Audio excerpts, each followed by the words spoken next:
We are a group of friends, bound by our appreciation for liberty and good podcasting.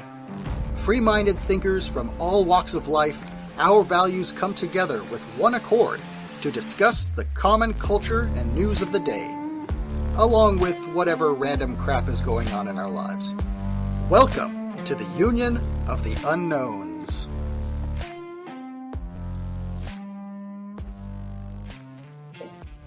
Hello, good evening, and welcome to Union of the Unknowns. I'm Keel Thor. I'll be your host tonight. With me is one of our most very important unknown, Terry Canary, still recovering from his fist fight with a live volcano. How are you doing today, Terry? I'm doing very well. I'm coming to you live from the planet Mars, or I might as well be because my internet connections clearly think so. Well, it's fine. We'll get through it. So just so everybody knows what we're doing today, we had kind of a wacky idea. We're going to try to live stream and in real time comment on the Libertarian Party of Georgia's convention, which is about to have a debate amongst the presidential candidates for the Libertarian Party. It is moderated by none other than Brad Binkley, Brad the Man Binkley, one of our favorite guys. So I was unable to attend in person, so I think this will probably be the next best thing, I guess. We may have some other unknowns join us later on. I can't be too certain about that, but that'd be pretty cool if they did.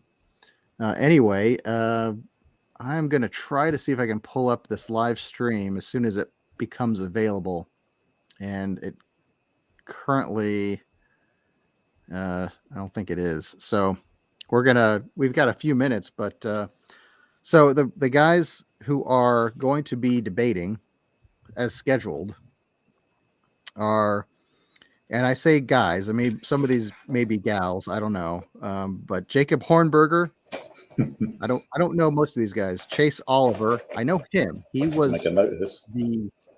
He was the Senate candidate here in Georgia during the last cycle for the Libertarian Party. Joshua Smith, Matt Dermott, spelled M-A-A-T, which sounds, I don't know, is that Belgian or something? Lars Mapstead. Sounds it. And Michael Reckenwald, and a fella named Toad, who, if I understand, is a member of the Tower Gang podcast. So we'll see all those guys talking tonight. And this is supposed to start at 2:30, and it runs until 5 or something like that. So I'm not going to try to pause the stream at any time. We're just going to let it run, and we'll comment and see what happens. Although if we do need to pause it for some reason, like if there's another volcano erupting and Terry needs to split, we can pause it and get out of here. Let's hope not. Let's hope that doesn't happen. But we're live on our various platforms, YouTube, and I'm not sure if we're live on Rumble. That says we are, so I guess we're live on Rumble and Rokfin. So great. We're all good. Excellent. May I ask a technical question, which you may not know the answer to? Please go ahead. Are there votes at stake here? Is it like the Republican caucus, or is it just a debate? This is just a debate.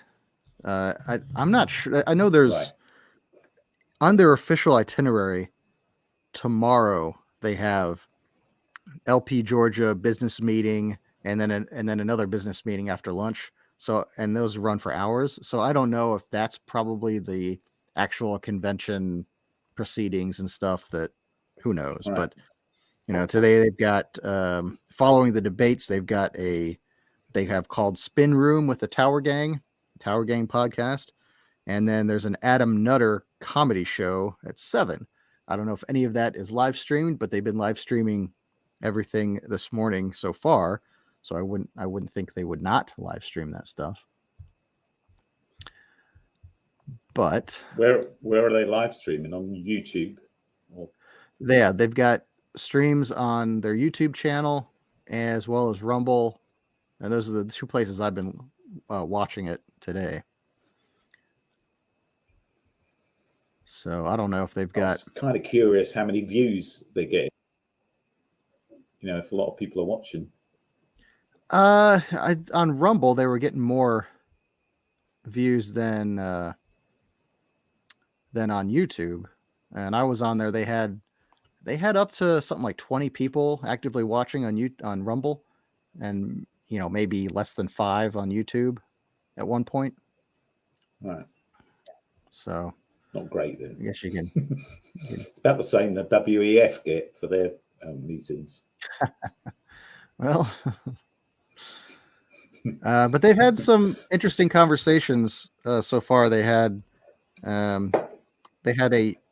group of guys who was on there, and I missed most of it, and I was kind of distracted at the time, so I didn't really catch everything they were saying. But they were some kind of group that helps people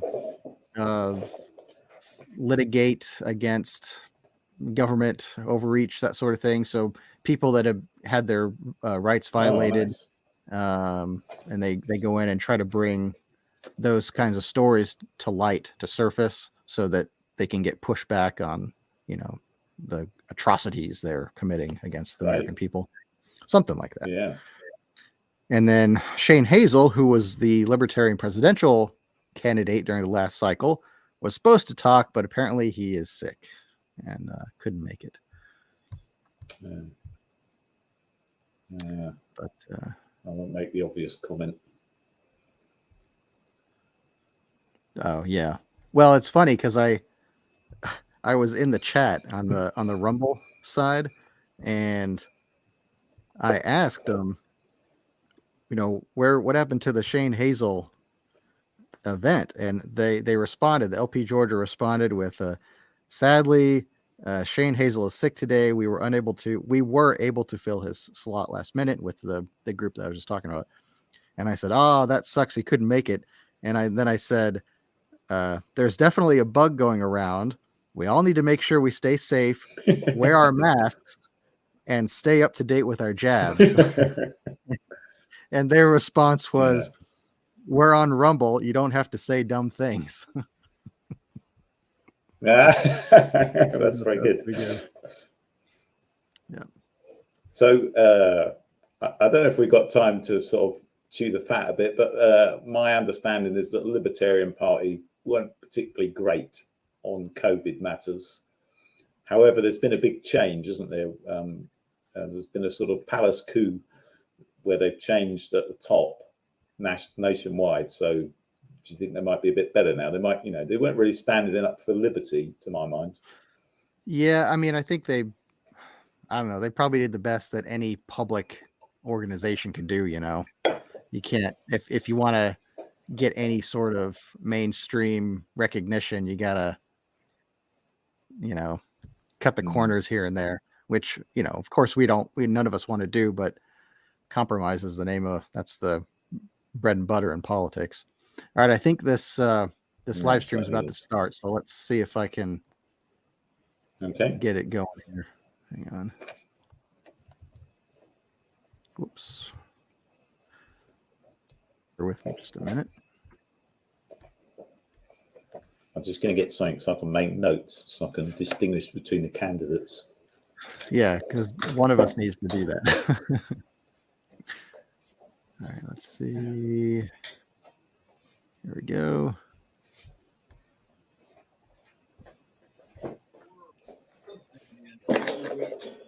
Now, the volume, I was playing around with this earlier to try to get the volume good, and I'm not sure if I was able to do that or not, but let's see, is that too low? A bit low, yeah. Basically, when I'm at these events, I would say I struggle to try to figure out exactly what I want to see. That's good level. I've been to a lot of these events, and I've said the same things over and over. Could do with maybe coming up just a little, if it could. It's a lot better though. Okay. Ooh. Non-libertarians Not what I meant to don't do. realize that they're libertarian yet, and I'm speaking with them about how and why they should be libertarian. So I guess I can try that here. Show of hands, who here considers yourself a libertarian? Okay.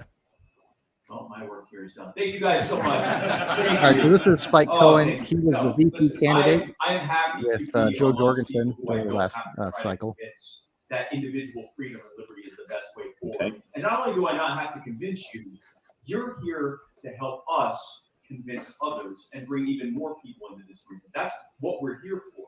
We are here, well, we're here to argue with each other too. But after that, we're here to spread. But he's not. Here, he's not in the debate. He's just kind of a keynote speaker for the event this year. Nonprofits we support, like You Are the Power, whatever it is that we are doing, it is to help spread liberty. Now, in the last few months, my mind was actually changed about something. Because if you had asked me a few months ago, are people ready to elect a across the board, hardcore, dare I say, real libertarian who actually is running on libertarianism and who is actually going to implement that policy when they get into office? I'd say, you know what, I'm not sure we are. I think a lot of change needs to happen in the culture before we're ready for that. And I may still be right, but then Javier Milei got elected. Yes, thank you, in the back room then. In a country that has been voting for far worse authoritarians You know what? than we have. I think I may be Political center or pulling up the wrong mainstream thing in here. Hold on Argentina just a second. has floated between socialists, fascists, and Coronists, who are sort of like flavor of the month authoritarians. What kind of authoritarian they are has changed over time, but it's always authoritarian. Yeah, I think I messed always, up. always. And they've suffered as a result of triple-digit inflation, terrible economic conditions, crime going through the roof as a direct result of that. So that's not the debate. Javier Milei That's killed just three narratives him by talking getting No, about well, side stage. I thought the narrative of we can't get. Yeah, I thought maybe he had. What's this? I thought maybe he was introducing him or something, but I think what I've just run into is the last stream that was up. Okay, no, that's not it. The last He was the stream. vice presidential nominee in 2020. Joe Jorgensen's running mate. Right. Mm-hmm. Just picked him up. Yeah, he was a podcaster guy, if I remember correctly. I'm not sure, but we'll get it in just a second.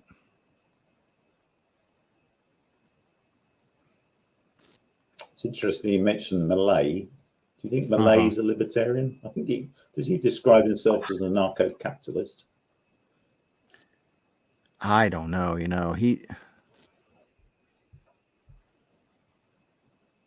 know what? That must be it because all right. I'm really confused here. I apologize, audience, everybody that's watching us right now. So Spike Cohen was great. This is the stuff of podcasting. Well, he was set to talk, and he did at 1 o'clock. 1 to 2, I think, was his time slot, and then let me see if I can get that schedule back up here. Yeah, and then from 2:30 to 5 is the presidential debate. So, but the Spike Cohen stream that started 30 minutes ago, I think that's still him talking. But let me try this again. Bear with me. Let me try this one more. Yeah, that's his talk. So the debate stream has yet to begin. All right. Oh, that's all right. So, but certainly you and I can discuss the particulars before that is supposed to happen. What caught my eye on Spike Cohen's Wikipedia page is that he's was diagnosed with multiple sclerosis in 2016, which, as you probably know, Keel, is what he's got in common with my wife. So he's doing very well for someone with MS. Yeah.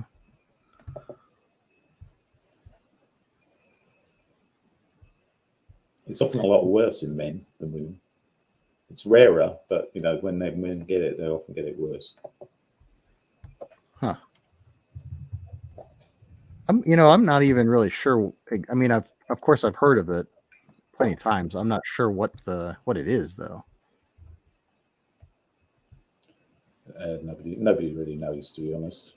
Conventional medicine try to explain it away as an autoimmune disease, but I don't really believe. I think it's kind of like a waste paper basket diagnosis. It's actually describing symptoms. If you've got scarring of your neurons and you've got some symptoms related to that, they're likely to call it multiple sclerosis. But Fiona could actually have something. She was sort of half diagnosed with Lyme disease because that's very similar. And there's a lot of other diseases like even syphilis.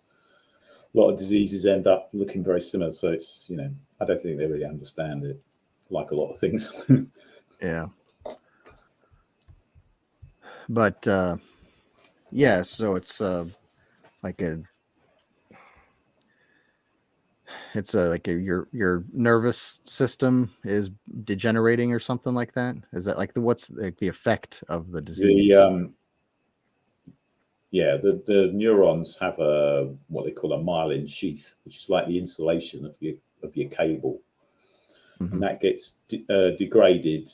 And the conventional explanation is that it's because of an autoimmune attack that your own immune system is attacking them. So, you know, so obviously it affects the way that the nerves can transmit signals. So it's associated with things like numbness and partial paralysis. Fiona has trouble down her right side because it doesn't always do what she's telling it to do, and it can affect your speech and your hearing and all sorts of things. You know, so it's a sort of systemic nervous system issue. Well, maybe the billionaires need to invest money in curing stuff like that instead of, you know, trying to force the rest of us into jabbing ourselves with. You're thinking of something injectable. Yeah.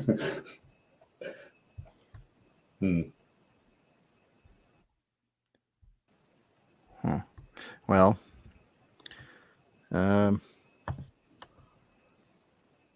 if they are going to live stream this thing, they're late.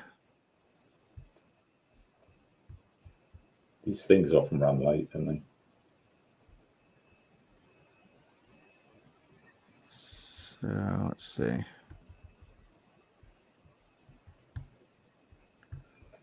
So I'm trying to pull it up on Rumble to see if they have the live stream there, but I don't see it either. Maybe they're not live streaming that. Wow, wouldn't that be we could check in the works. We could check Brad's website. Is that Propaganda Fight? Let's see. Propaganda Fight. I think so, isn't it? Yeah, I think he had that. Yeah, there it is. I seriously doubt he would have up-to-date information like that on here. No. Yeah, he doesn't have like a schedule or anything. Or maybe they're just running behind, you know? It's only been... yeah, they often do, don't they? 8 minutes since they should have started. They had a good talk. I actually listened to most of this one from Elizabeth Gallimore this morning, and she had a whole big presentation about.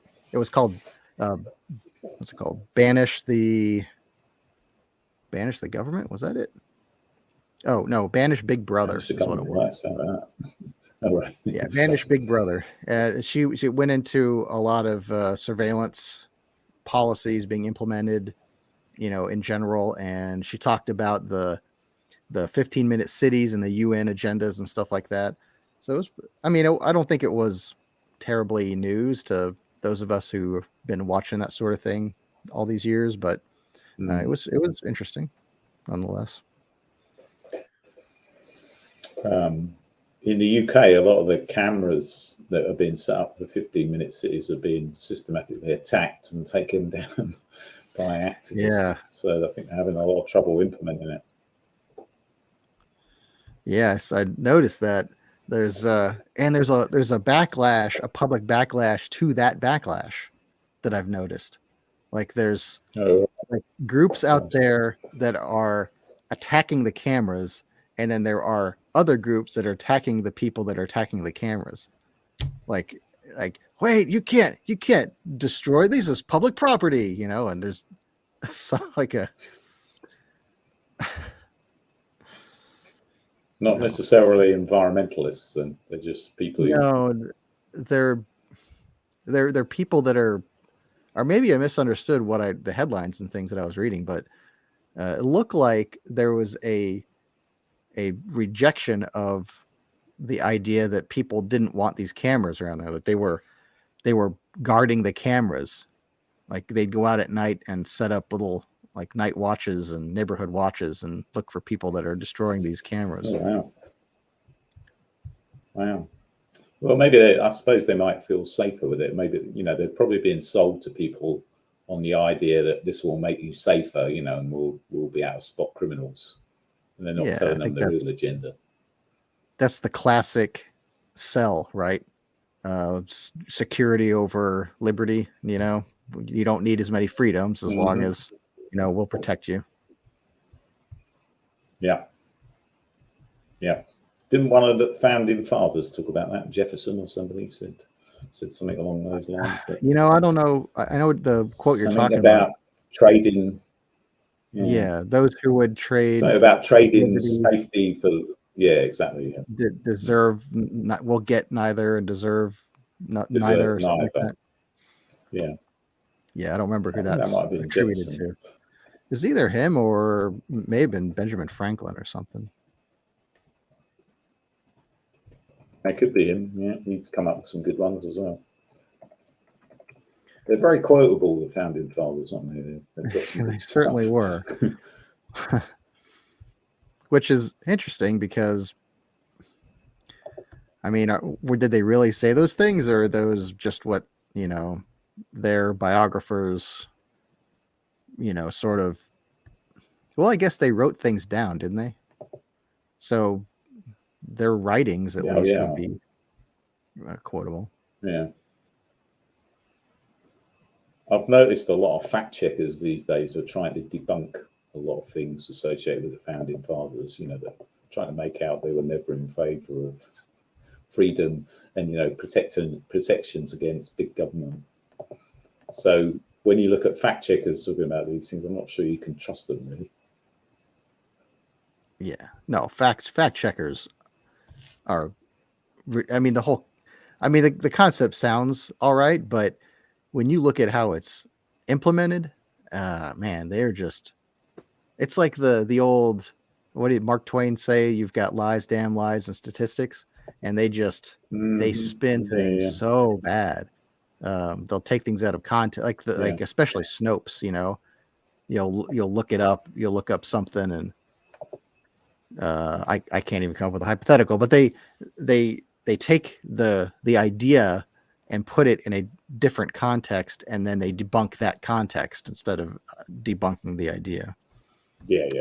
I think there's a. Well, they take a little tiny bit of. Yeah, they take a tiny bit of, you know, what was said, and they say, well, that's wrong because, you know, they don't look at the overall, what the overall thing is trying to be said by the person they're trying to debunk. Mm-hmm. I got the quote here. This looks fairly reliable. Do you want to hear it? Okay, yeah. It was Benjamin Franklin. Franklin. Those who would give up essential liberty to purchase a little temporary safety deserve neither liberty nor safety. It's still pretty good. Yeah, I like that. I always like that one. Well, come on, guys. Are you going to bring this up or what? That's the trouble with these libertarians, isn't it? They're very lax. they can't organize themselves because none of them want to be led, you know. That's always the the Nazi issue. Party one would be bang on time, wouldn't it? Oh, absolutely. Are you kidding me? Boy, they'd be somebody get killed if things didn't start on time. Yeah. Or, you know, what I was saying yesterday, I think it was off camera, but old Mr. Hilter there, I'd heard he would delay like coming up to the podium. He would, when he's going to have a speech, he would delay the entire speech deliberately in order to build suspense. And then, you know, everybody gets, where is this guy? Where is he? And then he shows up and then performs an amazing oratory. And you got to hand it to him. They were pretty, you got to give them their due. Yeah, you got to give them their due. They were pretty damn good at the propaganda stuff. Oh, yeah. Yeah.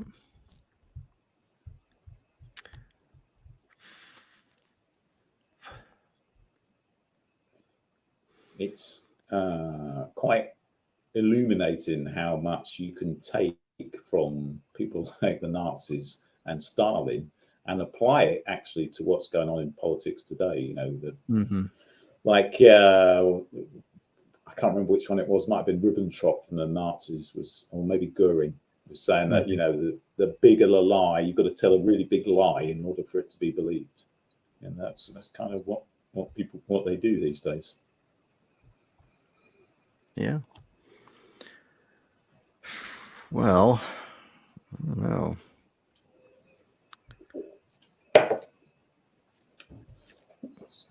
Well, we'll have to fill, you know, like the pros. So, Keel, who's impressed you so far in the debate? Oh, I think, let's say, well, you know, like I said, Chase Oliver, that's the only guy I recognize out of the group. And when he was campaigning back in the day, he definitely came at it from a leftist angle. I think he was a part of the LGBTQ group, and he was, you know, approaching it from that sort of perspective. But the things he said were all, you know, he had the standard libertarian lines and things, and I think I voted for him. I'm not sure, but of course he didn't win. But we ended up with corrupt preacher guy and whoever the hell else was listed. I don't know. But yeah, we get 2 senators and however many representatives. I think he was a senator, though. Are there any Libertarian Party people in like state senates or state houses, as far as you know? I don't know for sure, but I think I've heard that there are somewhere, maybe in New Hampshire, because he had the Free State guys went up there with the purpose of doing that. But not in Georgia, unfortunately. But, you know, that was my idea. The solution to all of this was that you have to physically come together. The libertarians have to move to a district, a local district, and actually get somebody in office. You know, that's the only way it's gonna the word is gonna get out. You know, like is whatever level of faith you want to have in elections, but electing people into office is how you make libertarian change. That's the only way it's going to work. And the only way you can do that is if you concentrate your voting power to a district. Because there's just not enough. There's not enough libertarians to you know, make a difference. And you can make quite a lot of headway at the local level. There was a guy a while back on the Tom Woods podcast, and the risk of repeating myself because I brought this up in one of our podcasts before, but he stood for mayor, and he's a libertarian guy, and he won. And the guy he was up against had never had to campaign before because he just sort of got in, on very few votes, and there was never any opposition. So he didn't really know what hit him when this libertarian guy actually started campaigning and leafleting people and going door to door. And of course, a lot of ordinary people find a lot to agree with about libertarian policies. So he did very well, and he seemed to have some good ideas. I don't know what he's doing now, but it was. I think you and I talked about it because I think it was when we had, what was her name? The woman who was standing. For Force election. Mommy. Yeah, and we decided that they weren't that far apart geographically. Mm-hmm. Yeah, she was a cool chick, Force Mommy. Yeah, she was good. She didn't. Shame she didn't win. I don't know how much of the vote she got. I think it was a decent number, considering, but.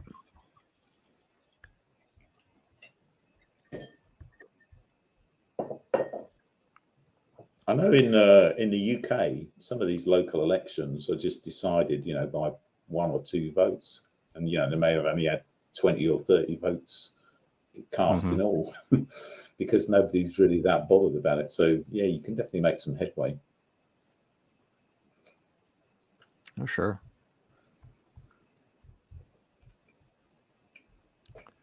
Well, I don't even see any other live streams currently going on their site. It's disappointing. I wonder if they have a Rokfin site. I'm having a look at lp.org in case that tells me anything. Doubt it. You can go to their if you look up the Libertarian Party of Georgia, you'll find their specific website, and that's where all that's a good idea. Kind of information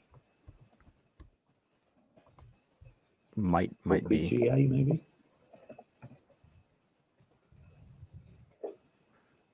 LPGA will take you to the. I'm getting the ladies professional golf.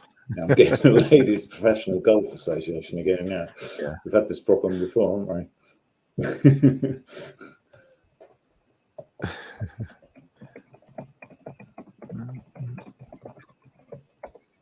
Why?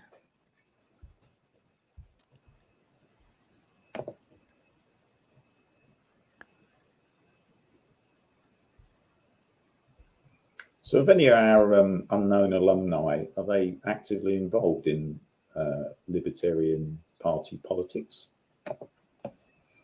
I don't think so.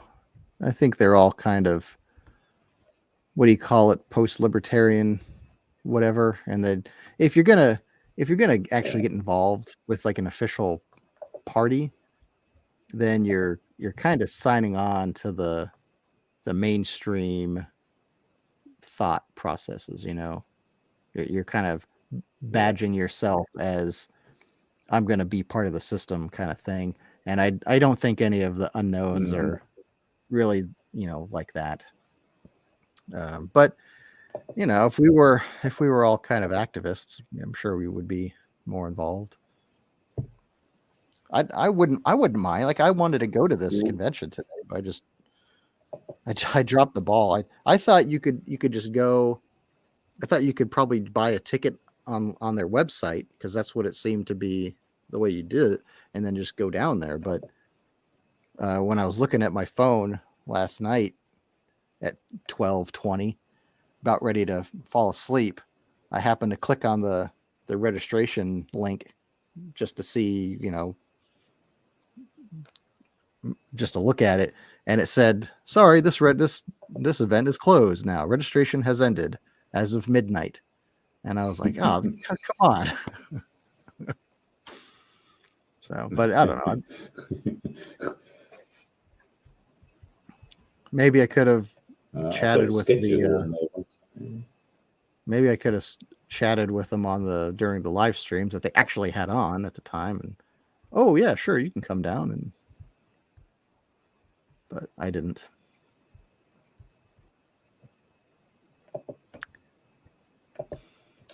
Well, come on, guys.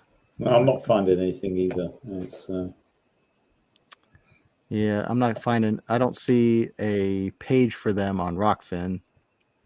They've got a page on Rumble, of course, and YouTube, and they've been doing live streams all morning and this afternoon, and suddenly nothing. Maybe there's a reason why they can't live stream the debate. I mean, maybe there's some kind of licensing, or it's an LP dot. Ooh, I wonder if. Hang on now, that's a good question.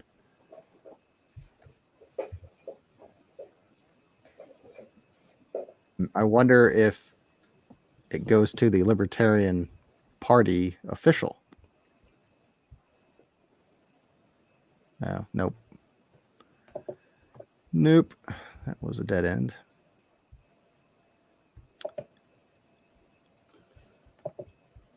So we're going to have to wing it. Well, that's pretty disappointing. Your idea of libertarianism. I mean, yeah, it is disappointing. So we'll have a chat about libertarianism, shall we? Yeah, that's good. I can do that. So what would be your idea of libertarian? Because I'm only sort of recently to it, and I'm not even sure if I am a libertarian really, but it's the closest I can think that fits my beliefs.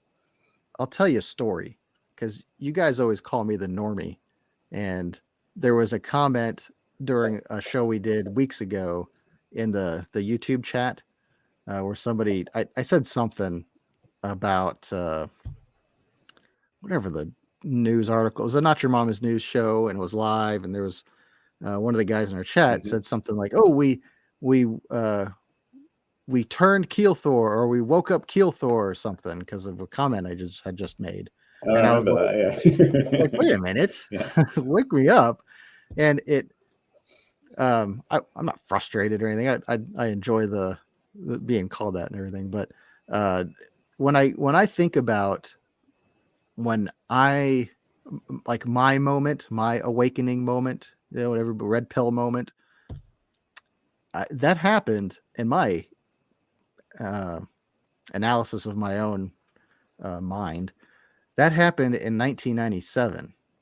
I was going to Georgia Tech, and I was sitting in the Georgia Tech library, and I was studying for my political science class, and I was reading a page, and they were describing the definitions of, left politics, right politics, liberal, conservative. And up to that point, I considered myself, I don't know, not super political, but Republican, in general. That's my parents always voted for Republican, and my brother always voted Republican.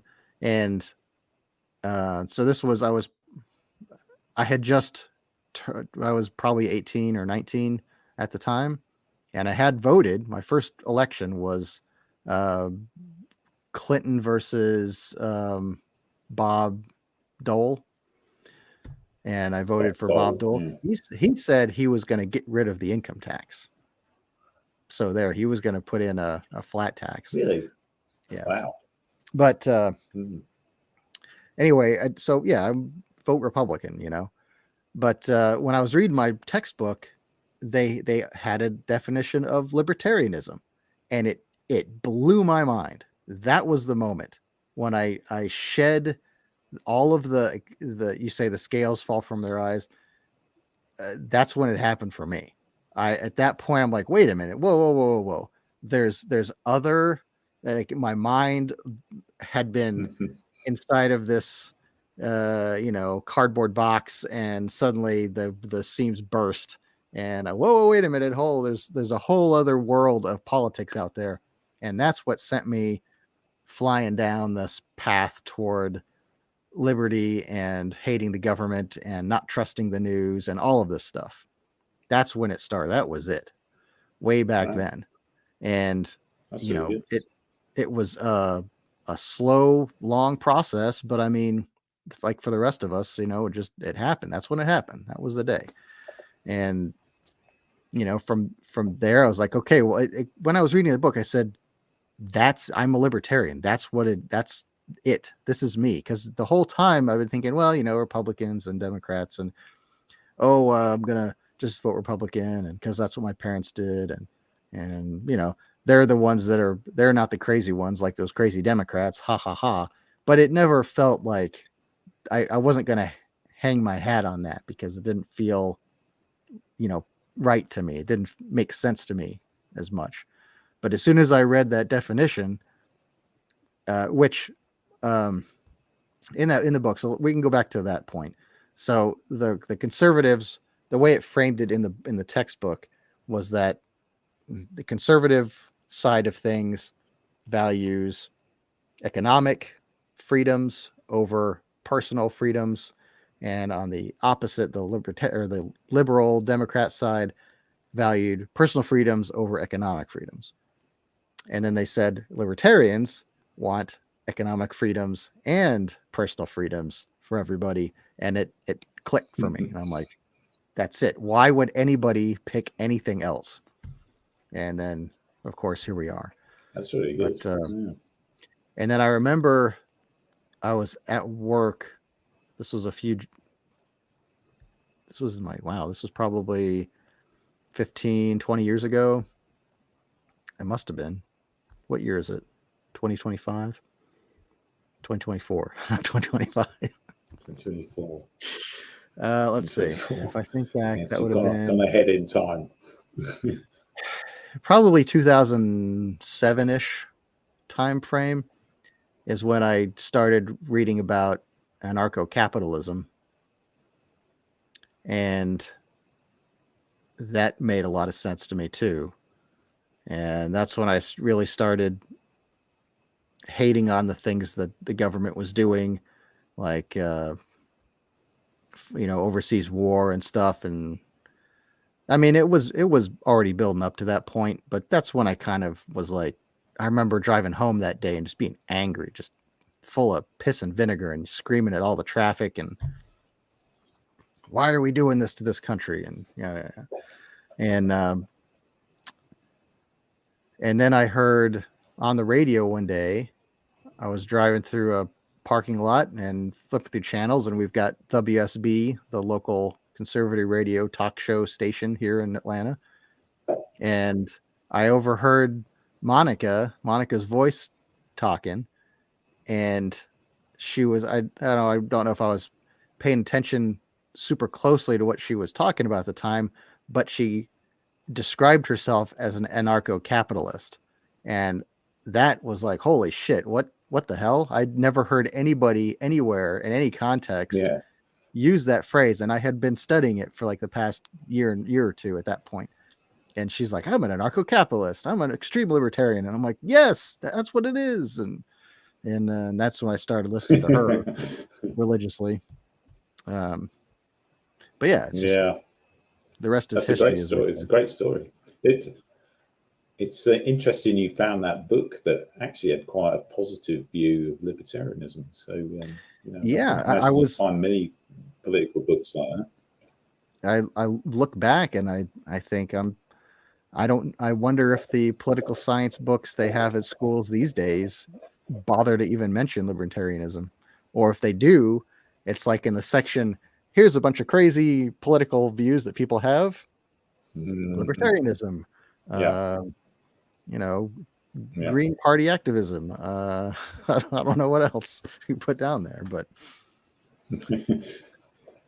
I always think actually during our chats that you and Justin are the two people that come across as most kind of purist libertarianism, sort of anarcho-capitalist.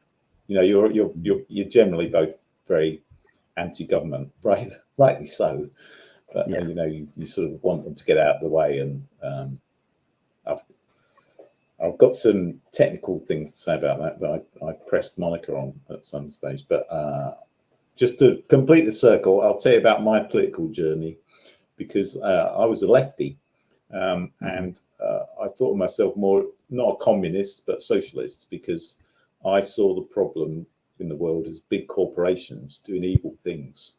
And I thought, what you need are governments to control these things, and maybe even take really large businesses into public hands, and then they'll belong to us, and that'll be great. And much to my shame, I believe this for many years. I voted for Tony Blair, for example. A lot of people in Britain fell for him, just like a lot of Americans fell for Obama. The same sort of smooth talking, saying nice things about how they're going to make the world better, and everyone's going to bring everyone up to the same level. Whereas, of course, what really happens is that they press people down to a lower level. So it took me a while to realize that, while that idea might theoretically be a good idea, you just cannot trust the people in government. If there were people like us who ended up running governments, that might work out, but it's not. It's psychopathic crazies, and so they're just looking out for themselves. So really the best thing we can do is get them out of the way and let people run their own lives without too much interference. So that's how I sort of came around to a more libertarian viewpoint. But for a long time, I don't think I actually appreciated that, when I was thinking that big corporations were the problem, that they were actually more or less the same as big government, because, I think we can see very clearly these days they're kind of two sides of the same coin. We're closer to fascism in the West now, perhaps, than we've been for many years. So, Yeah, I agree. I thought, well, I know the left, right, conservative, liberal thing, those terms are different in the UK, but I thought Tony Blair was like wasn't he the George W. equivalent over there? Because weren't they buddies? And they were all in on the yeah, Iraq thing. well, that was maybe the start of me falling out of love with the Labour Party, because the Labour Party was supposed to be a leftist socialist party, but he modelled himself really on Margaret Thatcher, who was a very sort of right-wing conservative figure, which is why he got on so well with George W. Bush. Mm-hmm. But I think we know now that really there's not really much difference between the two parties in the UK or in the US. They're kind of two sides of the same coin. And I think really what happens is the deep state in both countries pick someone from either party that they think they can, will do their agenda for them and get them into power. So yeah. And but at the time, Tony Blair when Tony Blair came to power in the Labour Party, there was quite a tussle between sort of leftist Labour Party, which would be a bit more like Bernie Sanders, he was more of perhaps I wouldn't say a Biden figure. I don't think we've got anyone like a Biden figure, but he was sort of to the right of the leftist party. So, and I always liked the sort of the leftist firebrands more than the right-wing people in the Labour Party, because they seem to have principles, and now I think some of their principles were misguided, but there were certainly more conviction politicians than some of the guys that ended up running the country, because they just seemed to sort of go with whatever they thought was going to get the most favour from the public at any time. They didn't really seem to have any convictions at all. So I'm curious though, where did you hear about libertarianism, and what got you so interested in American politics? Or is that just something that everybody else in the world does and we just don't reciprocate? Well, yeah, probably. I mean, most of the podcasts I listen to are US based, and because the US is the most important country in the world for many reasons, because they cause a lot of problems by creating wars, but also I think a lot of people on our side of things say that the bad guys really want to get America under control because the Constitution gives them a problem. there. And yeah, I think you guys are more liberty-minded than most people in the West. So you're a bit harder to control, and I kind of like that about you. And also, I think what got me interested in libertarianism was just like it was Monica Perez. Really, I started listening, because I was listening to sort of conspiratorial podcasts because that's something I'm interested in, and I want to know what really happened with some of these big events in the world, and what's really behind it, with the people who control the world, how they're pulling these things off. And I think I came across Monica Perez being interviewed on another program, and she's just so impressive. It's really sharp, intelligent, on the ball, got very good opinions, and a lot of what she said really made a lot of sense to me. So I started listening to her regularly, and yeah. So, and I found I agreed with a lot of the things she was saying. Yeah, she's kind of rebranded back to the Monica Press show very recently. Like, it's not Monica's Deep Dives anymore. Oh, really? I don't think. Like, it's officially now the Monica Press show. And I don't know if she meant to do that from the beginning and couldn't because maybe the rights to that name were still held by the radio station or something like that. But anyway, I don't know I don't think her format's really changed. It's just the name, sort of, the imagery. She's probably getting much better known, so her name is a bit of a brand now. Yeah. I hope she's doing well. I think she is. I wish she'd get rid of the damn ads. She put so many ads in her show. Yeah, the ads are annoying. I don't think she needs but ads. I mean, you're going to make a buck, haven't you? Going to make a buck, I suppose. Yeah. I can't blame her for doing that, but I mean, she's got an ad break every 10 minutes.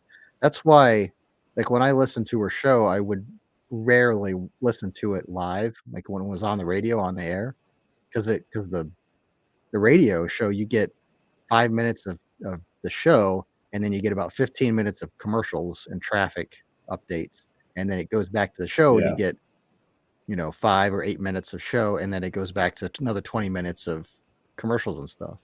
But she would post her show on, like, it was a WSB RSS feed, and her show would be posted without commercials, just straight on there. So it was a 2-hour show, and then it would boil down to about an hour or 45 minutes to an hour of actual content. And that was nice. That's when I started listening to her. I started listening to her in the radio days. So I was listening to a radio show. And it was very good. It's very good format. Oh, yeah. Great show. Yeah, and WSB still has some good shows, but they're not nearly as out there as the stuff that No, our community is used to listening to. But I listen to Eric. There's a show they have on called the Von Hessler Doctrine, hosted by Eric Von Hessler, and he's got some good. He's a libertarian, and he rants politically pretty often, but his show is not primarily meant to be about talking about hardcore politics. It's a current events show, but he's got it's him and friends of his that they have a really great conversation, and it's funny, and I don't know, I've been listening to him for years, so it's like a part of my routine now. But he's starting to turn, like, so I think about it. I used to have the Von Hessler Doctrine and the Propaganda Report were my kind of two go-to shows that I would listen to every day, and I would get kind of the more mainstream what's going on in the world today from Von Hessler Doctrine, and then I would get the Drive Time News Blast from the Propaganda Report. I would get a much more in-depth kind of, this is the propaganda, this is that they're trying to tell you about what's going on in the news today. And I thought that was a really nice dynamic for me to have in my head. at the time.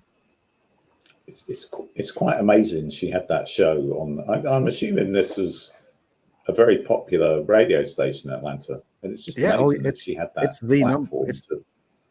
It's probably the most listened to radio station in at least the southeastern United States, if not greater, because the shows are syndicated in other cities and stuff, and the actual broadcast from the radio station, it doesn't just sit in Atlanta. I mean, it's all over kind of north central Georgia, and they've got there's an FM feed and there's an AM feed, and the AM feed people up in like Maryland call in and say, "Oh yeah, I listen to you because I'm up on this mountain in Maryland," So.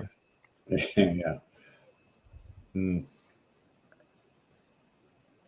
Well, I used to listen to in my youth. I used to have my little AM radio in bed, listening to American sports from miles and miles away. And I hadn't have a clue what was going on, but it was quite exciting, sort of hearing this sort of thing from the other side of the world.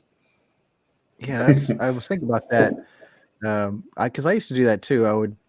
When I was a kid, I'd have a radio and I'd like snuggle up with it real late at night when I'm supposed to be sleeping, and I'd have the volume on really low so I wouldn't attract the attention of my parents or anything. And I would go through the AM stations because there was always lots of weird stations on the AM side of the dial.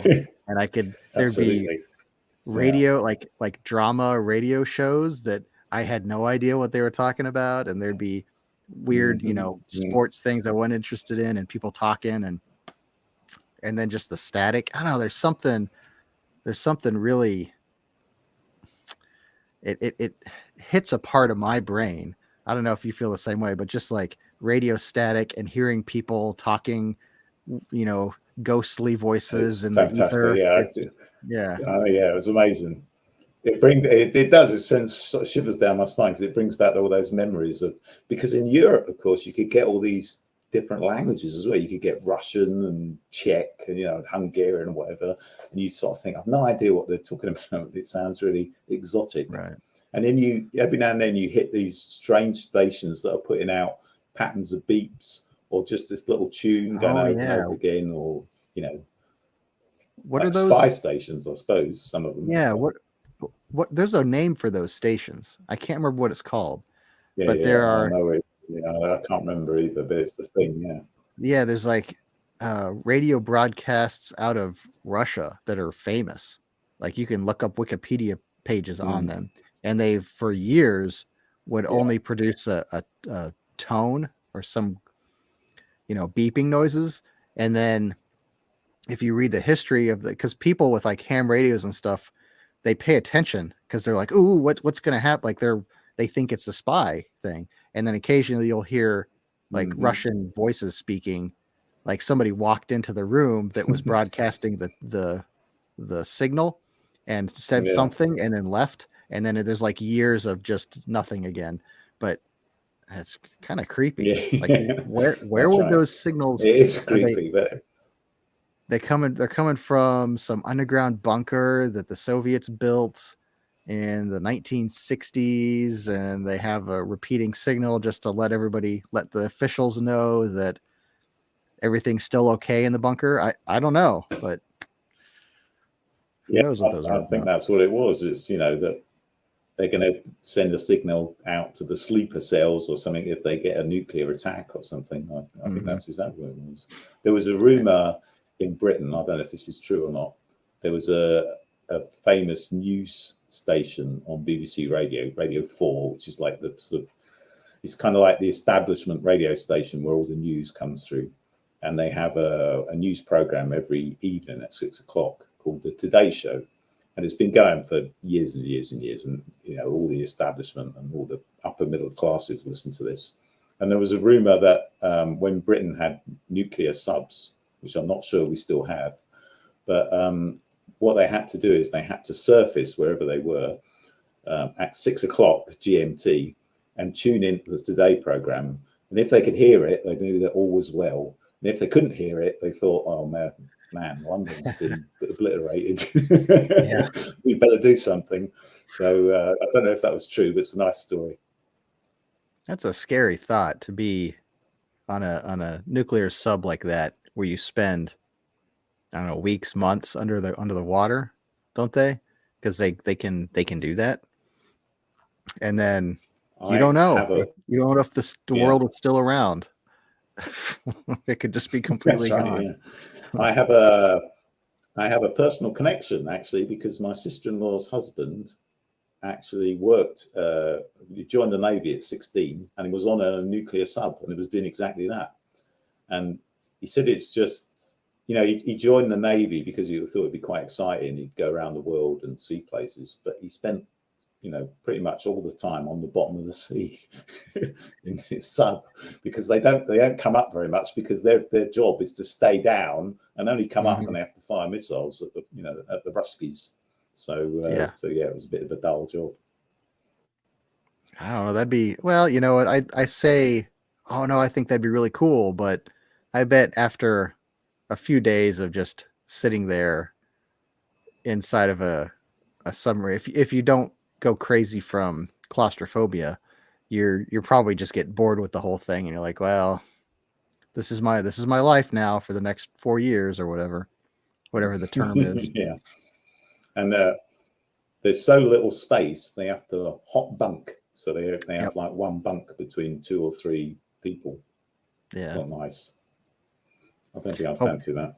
Yeah, hopefully the guy right before you took a shower, before you got in bed. Yeah. Although I bet they probably limit that too. They probably say, well, our guy, we have to conserve water, and so probably don't let you take a shower more than a couple times a week, maybe. Yeah, probably. Yeah, I would imagine so. Yeah, I've never talked to him about that. He'll probably have start having flashbacks of his time on the submarine if you do that. Yeah. He was the youngest guy ever to join the Navy at the time he joined. Really? So he was kind of famous in his own way. Yeah, he was only 16. The youngest guy? That's what he told me. Yeah, that's what he told me. Okay.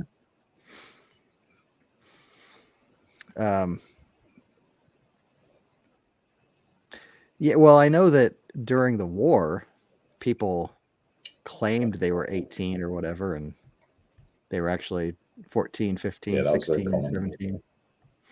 Yeah. I think that's what my grandpa did. When he joined the Navy, signed up, just like all the other young men, to go fight the Japanese folks. And I think he was actually 17 at the time, and when he joined up. But I always heard that the Navy had better food. That was a common thing, a common stereotype. Oh, really? Was that the Navy served better food than the other branches. I don't know why that was a thing. Maybe because they're out on a ship for so long, they have to have a little higher quality food, because otherwise the life would be intolerable or something. I can't see how that would be a legitimate reason. I think army food was notoriously bad. So I always imagine the Air Force would do quite well. I mean, my dad was actually served in World War II in the British Army, because I'm quite old and I came along late, so he was quite old when he had me. He didn't have a good word to say about the food, really. But he served a lot of the time in India, which of course was part of the British Empire at the time. So it's a bit different, I suppose. But I think from his point of view, it was they were quite jealous of the RAF, because they had the reputation for getting all the women, because they were kind of glamorous. Yeah. Although a lot of them didn't last very long, of course, so their average lifespan in a plane in those days was very short. Yeah, I imagine you got to have big balls to fly a fighter jet, Yeah. So But you guys, we're getting off the topic of libertarianism, obviously. yeah. But sorry, I was going to say, I know you like films. We were talking about nuclear subs, and I was going to say that one of my favourite films is The Hunt for Red October, which I think is fantastic. Great movie. So yeah, it's really good. I was gonna And there's another one with which is. I was going to give you guys some credit for repelling the German air invasion during World War II. That was one of my things when I was young. I was really into World War II aircraft, so I used to read loads about the Battle of Britain and stuff. So, and I could identify them all. I don't think I could do that anymore. But I was a real plane geek. It was the radar that was the key thing, I think, right? You guys secretly had radar, and the Germans didn't quite know exactly how you were able to intercept them so well. And yeah, that's right. The story it's quite a good one actually, because they managed to get air superiority during daytime against the Germans, mainly because they're. Sorry, I'm going to be boring here because I could talk World War II fighter planes for quite a long time. But actually, the German Messerschmitts, in many ways, were better fighters than the British ones, even the Spitfire. But because they had to come all the way from Germany, they didn't have very much fuel, so they weren't able to do very much before they had to turn back. So the British were sort of okay in the end during the daytime. It was touch and go for a while. But then the Germans started raiding at night, and there was not much they could do about them. And as you say, they developed this radar in secret. And their cover story was that they came up with this guy, this fighter hero who shot down loads of planes at night. And they called him Cat's Eyes Cunningham because they reckon he could see in the dark. And he said, they made him give this interview where he said, I eat a lot of carrots, and that gives me this really good night vision. And I'm able to see the planes, and that's how I shoot them down. And that was their cover story for it. Yeah, I remember the carrots. The carrots were a thing. When I was a kid, my mom used to say, "You'll eat your carrots; they'll make your eyesight better." But I remember, didn't they issue carrots to the RAF because of that? Because it was supposed to make better eyesight. Probably because it's about propaganda. It was, that's really where the start of big propaganda started in World War II. There was tons of it about. My mum and dad used to say, that what they did is they took, because London's got a load of old buildings with these iron railings around them. And they took all the railings and they said, oh, yeah, we need these to make planes and ships and things. Sorry, we're going to have to take all your railings away. And apparently that was just propaganda. They never used any of it because they couldn't recycle it with the technology at the time.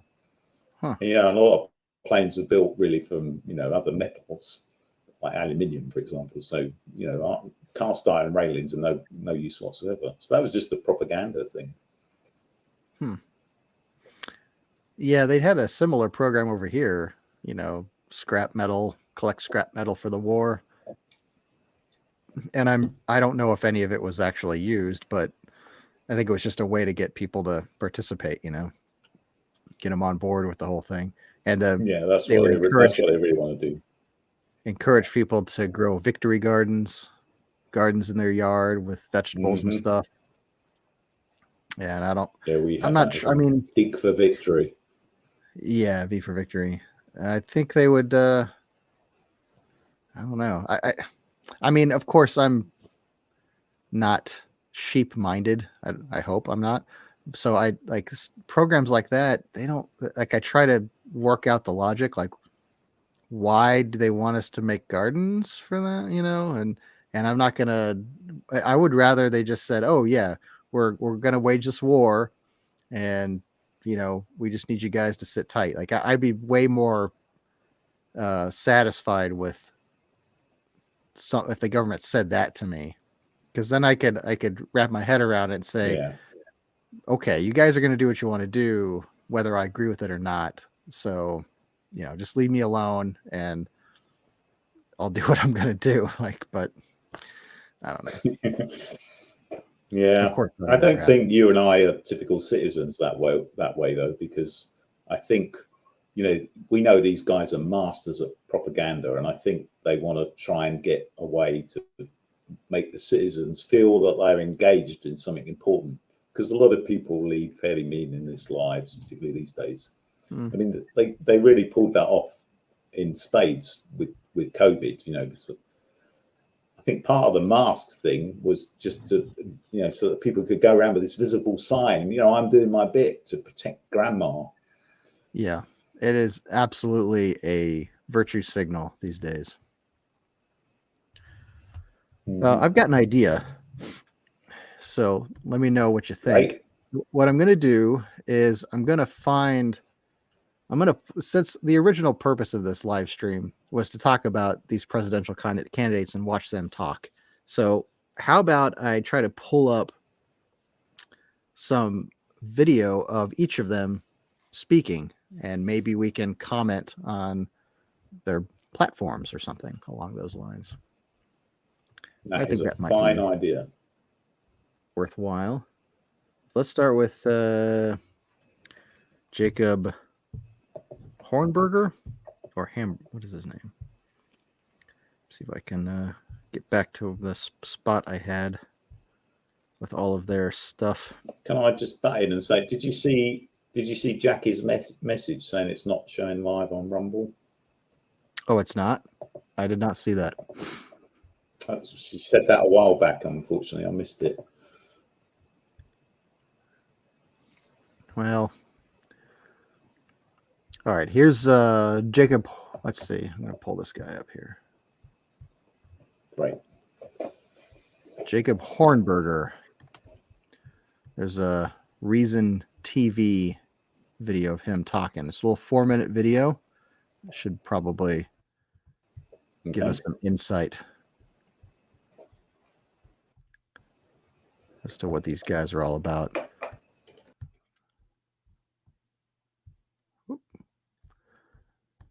Terry, I think you disconnected from us.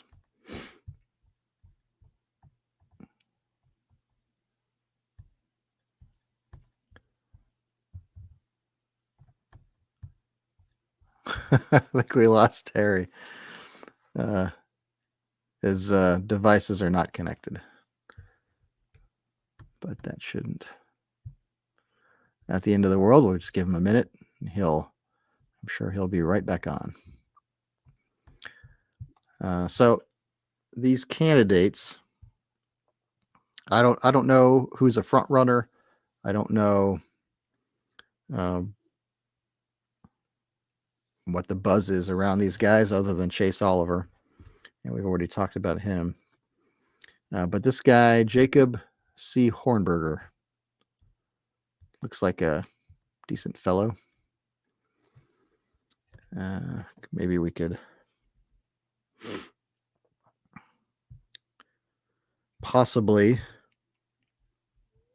get I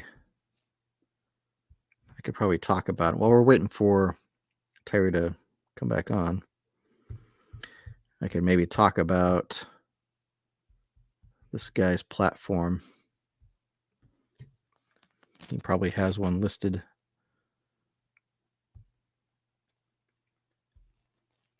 Wait a minute, this can't be the same guy. Oh, here we go. Yeah, Terry's gone completely.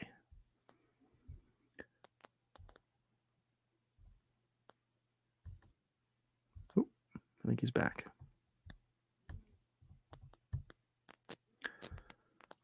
There he is.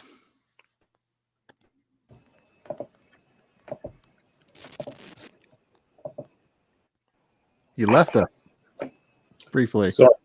Sorry about that. I accidentally unplugged my camera and microphone, apparently. Yeah. All right. Well, we got this guy, Jacob G. Hornberger. Let's see what he's got to say. Okay. I think that Obama's term is really George W. Bush. I think think I've got the, here we go. I think that Obama's term is really George W. Bush's third term in office. I mean, he's been a disappointment for everybody.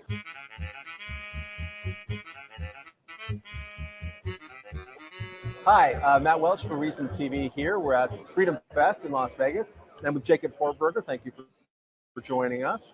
Founder of the Future of Freedom Foundation. That's a lot of alliteration.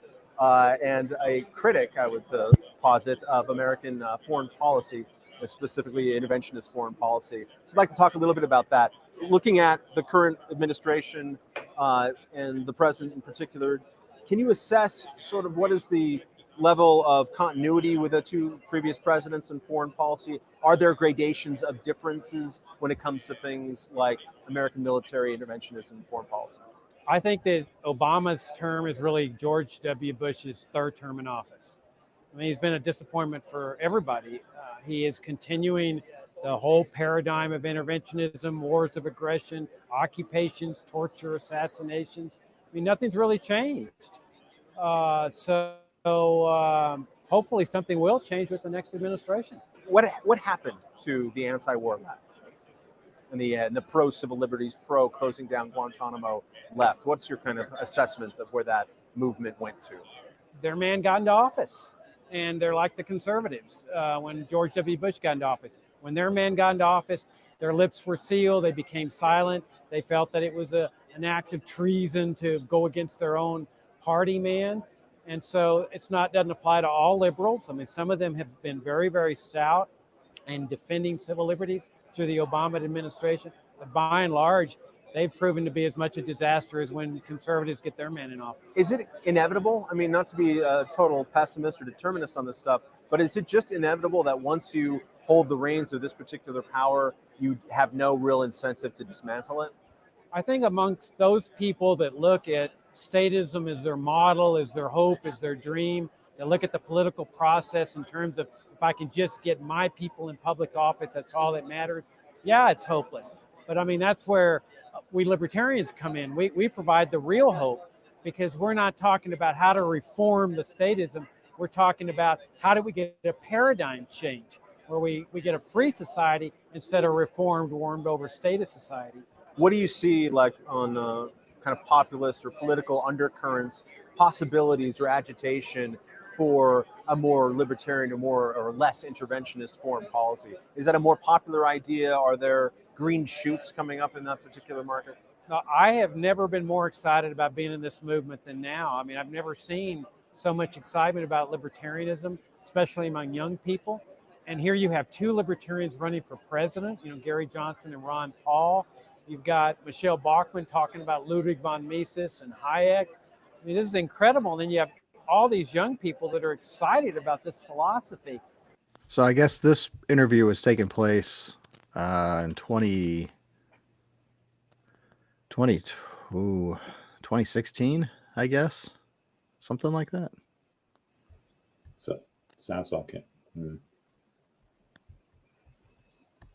So for those of us that have been working in this vineyard for decades, these are exciting times. What do we have to look? What's the next signpost? What's going to tell us that movement is growing and maybe even has a snowball's chance in hell in Washington of actually changing policies or some of the ideas that we see in Capitol? That's a fascinating question. I think that's impossible to predict.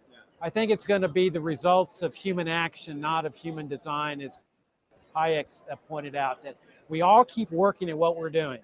And then somehow or another, these ideas percolate to the surface and they manifest themselves in ways that none of us can predict. I think that's what's going to happen. Well, that's great. Thank you very much, Jacob Hornberger. For Reason TV, I'm Matt Welch. So, thoughts on this guy? Interesting. Yeah. It was interesting. Yeah, I agree with him that Obama was basically George W. Bush the third, or even worse.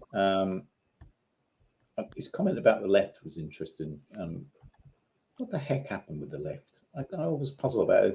Having been a former lefty myself and being very much anti-war and anti-foreign intervention and anti, CIA and deep state, Now they love all those things. What the heck happened? You know, and it just happened in a few years. I just really don't understand it.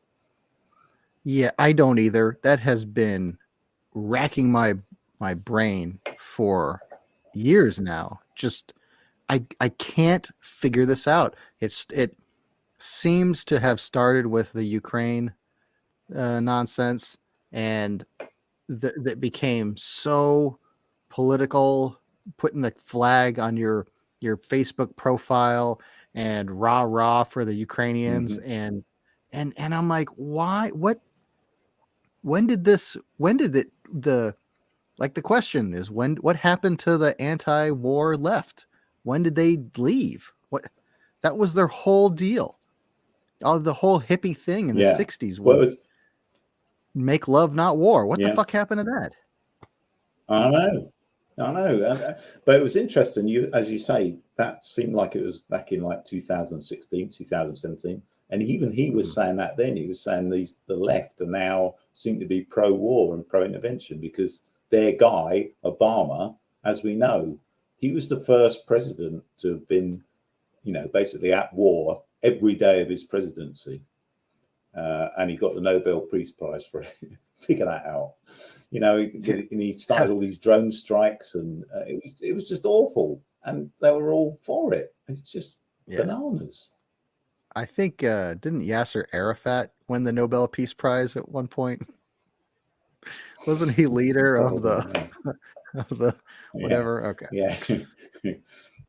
Yeah. All right. So I've got Chase Oliver here queued up. Let's see if I can. All right. Great. Hold on. We can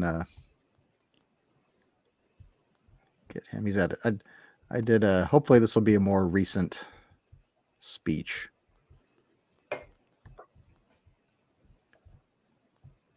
Yeah. All right. We got him in there. Oop, oh, I did that again. I keep yanking the tab out. Oh, yeah. Who's ever been able to speak on this soapbox stage. And that's because the Libertarian Party of Iowa has done a lot of work to grow and thrive in the state. And I encourage you, of course, if you're going to be hanging around the Libertarian Party is frankly about freedom, distilled down to each and every individual. My view as a presidential candidate is if I'm elected, if you're living your life in peace, you're not harming anybody, you're not causing any harm to anyone else, I don't care how you live your life because that's your business, not the government's business. And that's what I call common grace. If each and every person just allowed other people who live a little bit differently than them to live in peace, we would be a more peaceful people. But what we have right now is a two-party system that has to divide us. And they're not being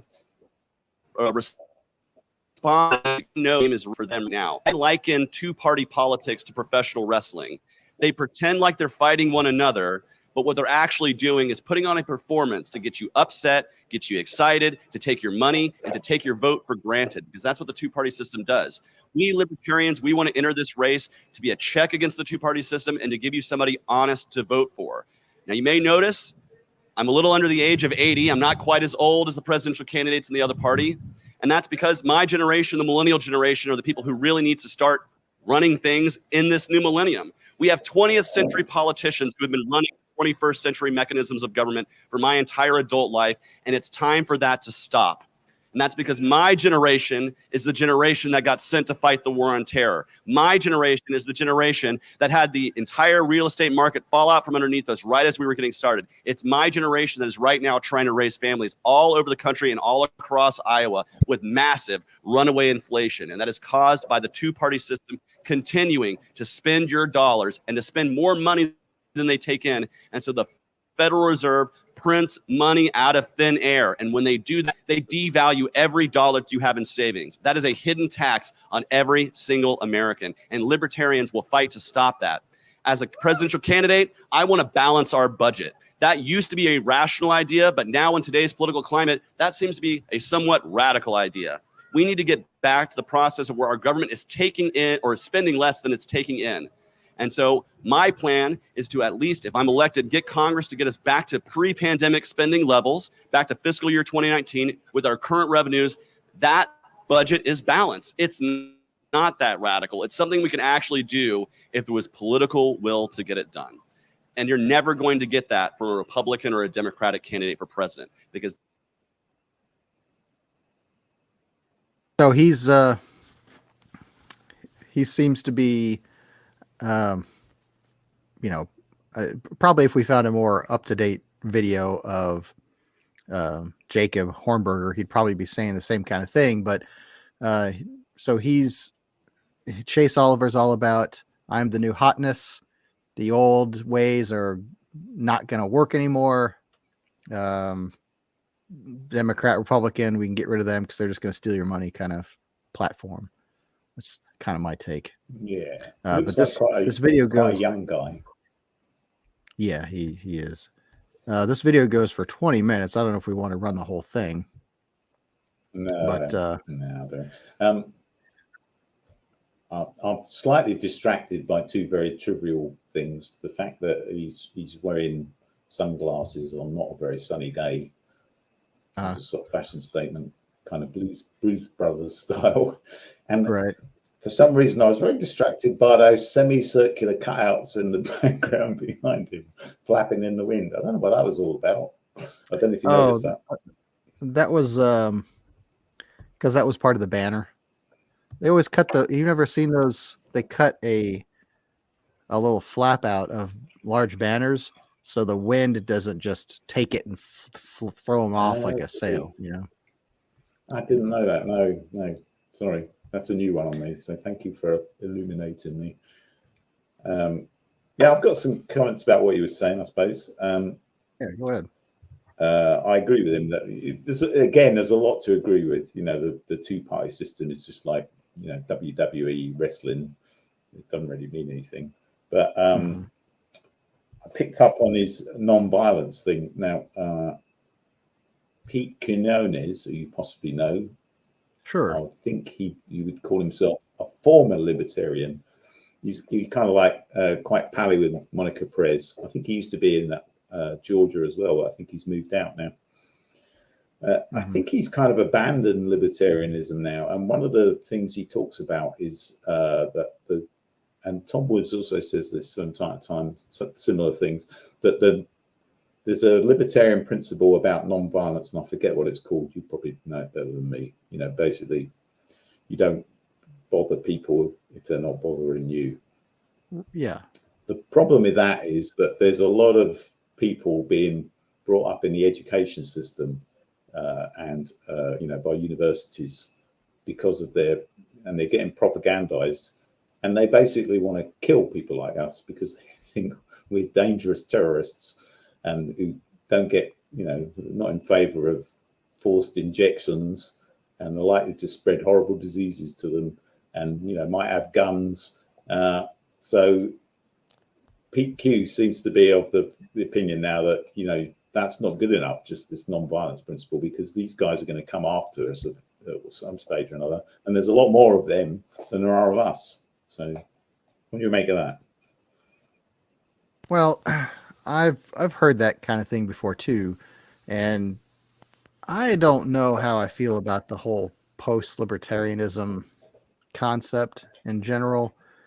I think it's kind of like the way people sort of promote agorism, in that it's like you're trying to separate yourself from the core libertarian idealism stuff, and in one direction or another you're trying to make yourself stand out in a certain way. But I think it's all part of the same thing. I think it's all libertarianism. I think you don't have to reject the core principles in order to take a new tactic in the libertarian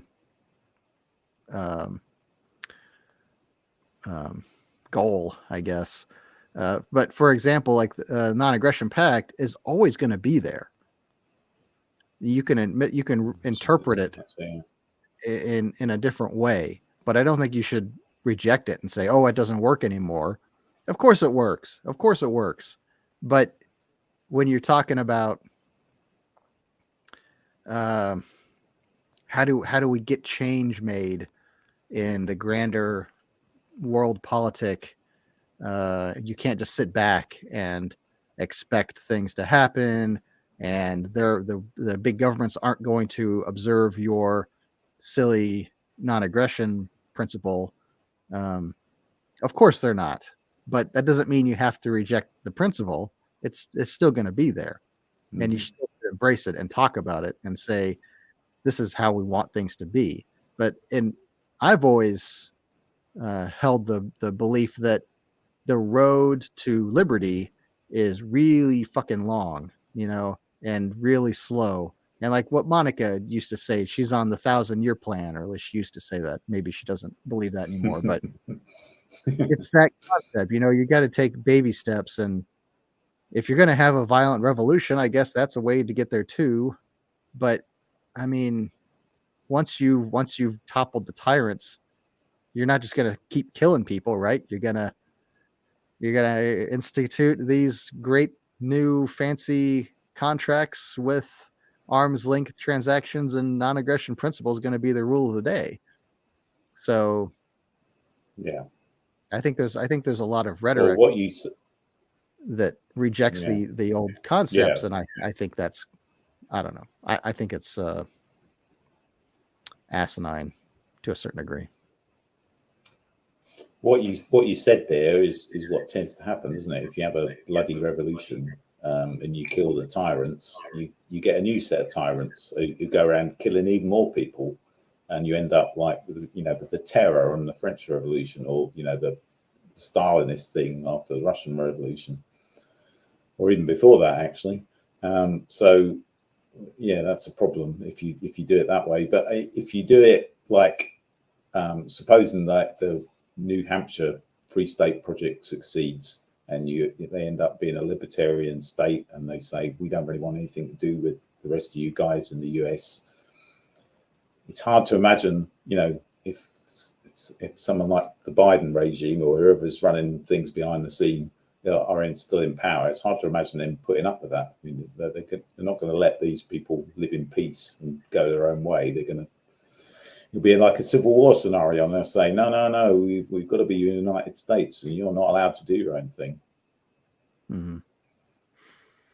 Yeah, and the agorism thing, when I like it. I like it in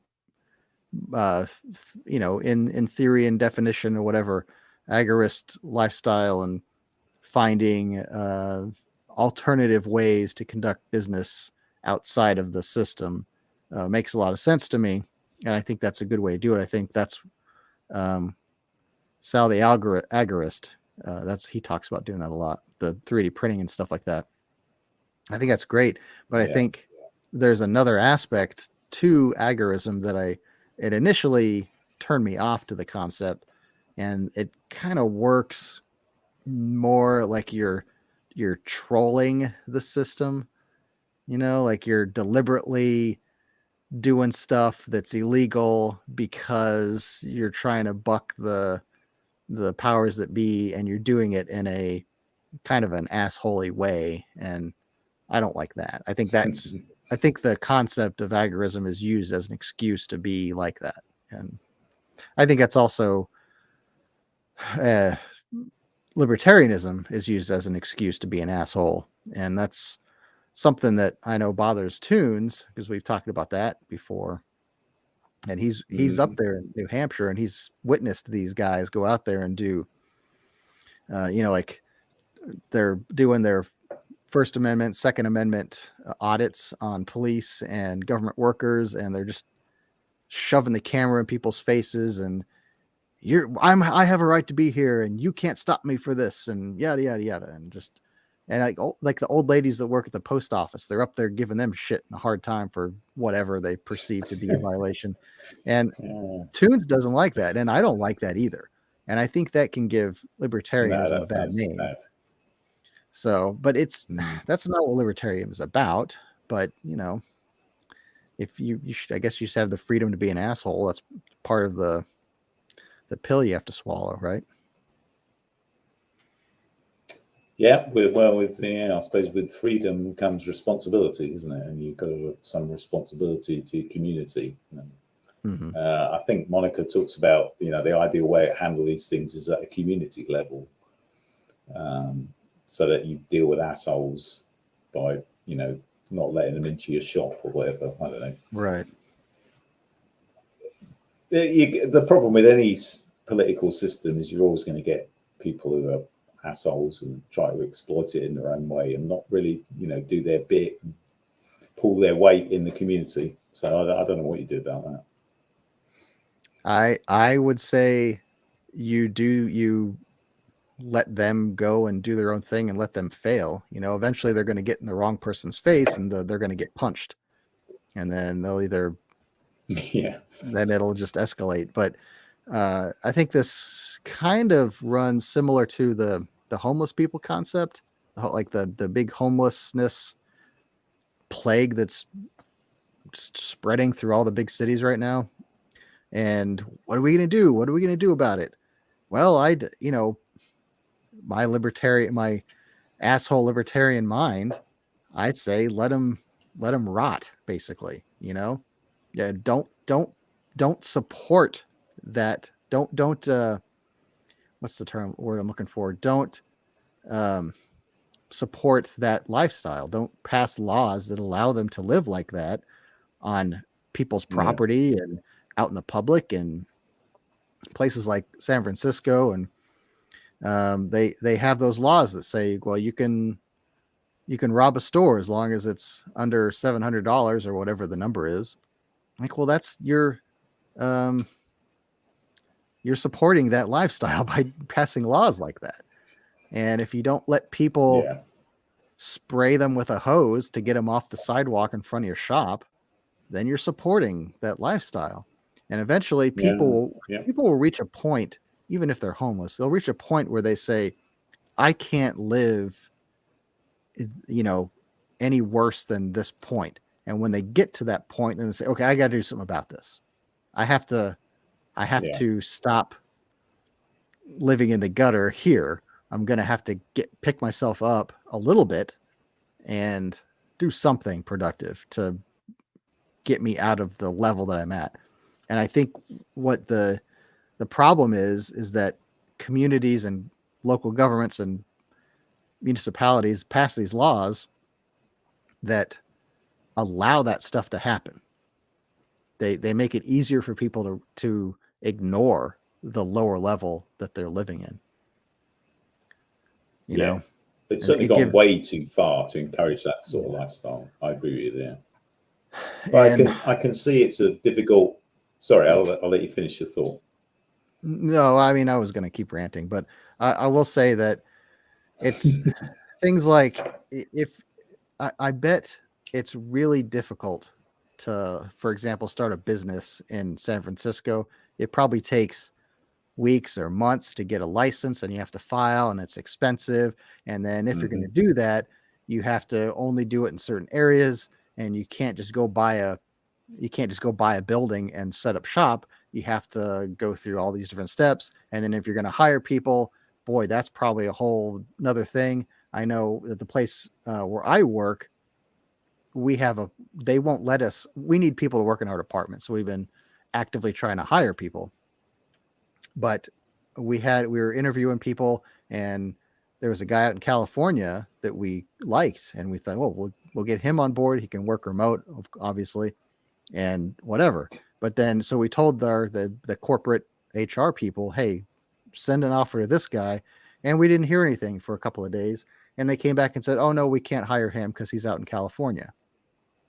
And we're like, well, why did you let us interview this guy if you weren't going to? Anyway, there's a whole I guess there's layers of paperwork and bureaucracy that our corporate overlords just didn't want to deal with, hiring somebody out of California. So anyway, it's probably really complicated out there, and so and the minimum wage is really high, so you can't. It's hard. You're making, I think it's a nightmare.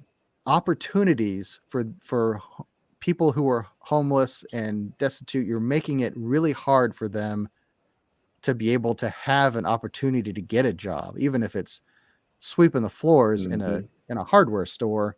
Absolutely. For just a couple of bucks an hour, or the way it used to be, you'd hire a guy to come in and sweep the floors and straighten things, and you'd pay him by letting him sleep on a cot in the storeroom or something, and give him a meal every day, and that was it, or something. That's the way it used to be. You cannot do that anymore. It's illegal. You'll get in trouble. You'll lose your business license. You'll get huge fines. You can't do that. And people say, well, we want to improve the living conditions for these folks, and so we need to have higher minimum wages, and we need to have higher minimum levels of accommodation in residential areas, and you can't kick people out of rental places if they don't pay their rent for a long time. There's a whole big process for that sort of thing. So I think all of these policies and regulations just build up, and it creates the problem. And I know I'm preaching to the choir, all the people listening to me right now, but that's what it is. It's this whole huge, overly regulated economic environment that we've created for ourselves, this big socialist thing. And what do we do? I mean, they're not going to reverse themselves. It's just going to, it's going to end up getting worse and worse until it's just pure socialism. And you're just going to live in a 15-minute city. You're going to have a little screen in your living room where the government communicates what you're going to do during the day. It's going to be 1984 and Animal Farm, and I totally agree. Brave World, and I totally agree. I think it's a nightmare for business owners in places like San Francisco. I'm going to give a shout out to the Epoch Times, which you probably know that I quite like. They did a really good documentary called Leaving California, interviewing all these business owners who are leaving California because it's impossible for them to carry on their businesses there. There was some guy who was running I can't remember if it was a gym or some small shop or something, and he was getting broken into by these homeless people stealing stuff so they could sell it to buy drugs. In some cases several times every month. It was just unsustainable for him. And as you say, it's difficult for him to employ cheap labor to do things because he's got all these regulations to fulfill.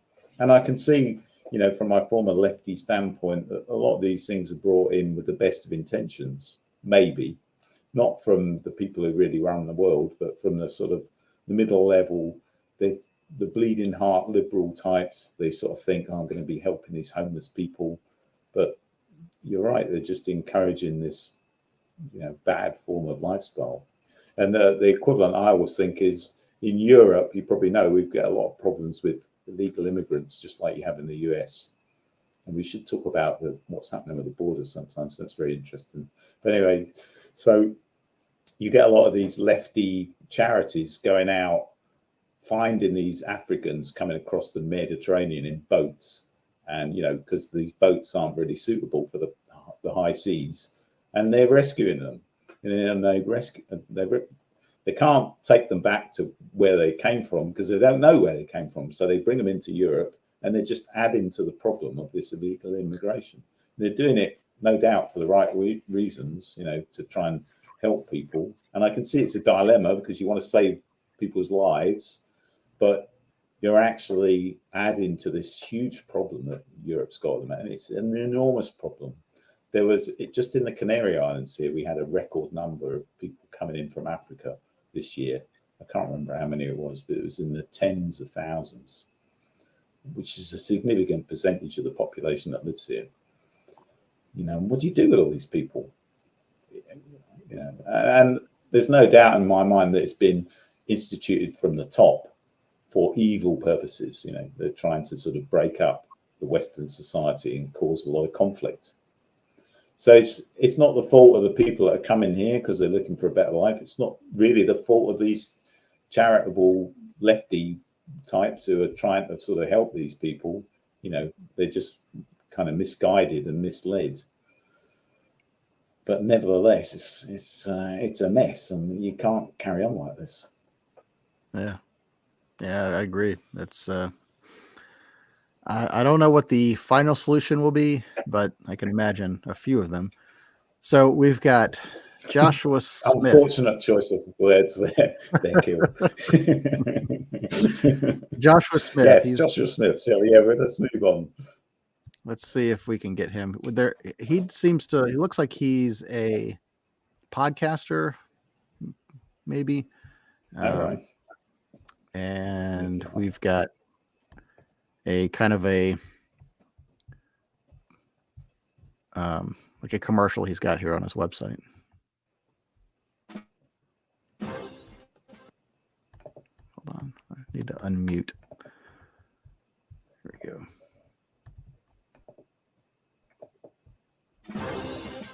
America, land of the free and home of the brave. What does that mean to you? What do you think about when you hear it? Is it a 250-year-old hard-fought revolution for freedom and independence? Do you think of the founding fathers penning words that would forevermore see a nation and its people free of tyranny? Is it 4th of July barbecues and time with your family? Is it your right to peacefully speak your mind without fear of violent repercussion? Is it perhaps a republic of the represented, led by public servants who listen to the will of its people? Or is it whatever this bullshit is? We're in a downward spiral of insanity. Forever wars, inflation, constant attacks on our natural rights by the very people that campaign on protecting them, and petty tyrants around every corner looking to use the crushing weight of the federal government to strip you of your personhood for wrongthink. Enough already. My name's Joshua Smith, and I'm running for president of the United States of America. I'm running on a radical platform to end the wars, end the Fed, and restore some sanity to this once great nation. We are fed up with lifelong politicians who legislate policy that hurts Americans in their pocket, in their livelihood, and in their property. We need a drastic overhaul of the status quo. I am under no illusion that the powers that be will allow me into the White House. We may not win, but together, we can send a message to Washington that most of us are fed up with the constant barrage of filth they shove down our throats in DC. We can challenge lifelong politicians for their long-held positions of power. We can make the powerful elite change their position on policy. We can be loud enough to disrupt the corporate news media and their agenda to weaken America. Together with the 61% of the population who was so fed up they didn't even cast a vote for president in 2016, we can make the changes that give us the power back. Let's take our frustrations to the ballot box in 2024 and send a message that we're ready to opt out of the status quo. Enough already. My name's Joshua Smith, and I'm running for president. I'm ready to fight back. Are you?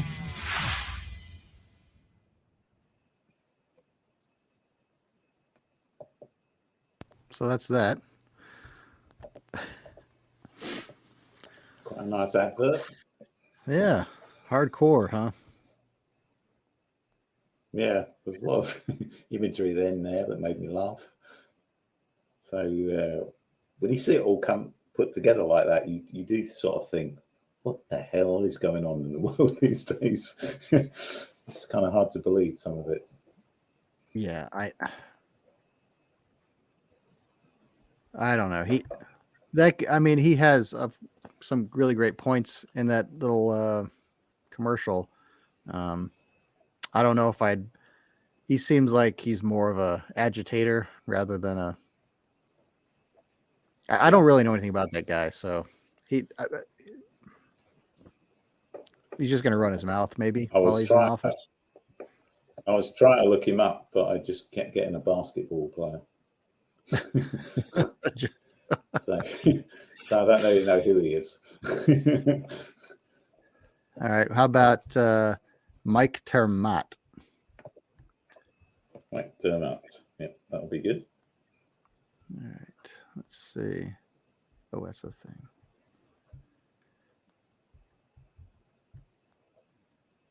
Ooh.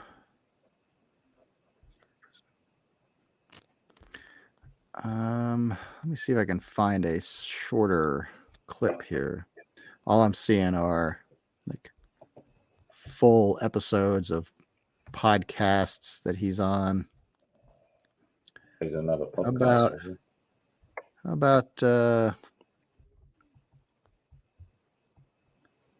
Oh, he's Tier Matt, 2 words.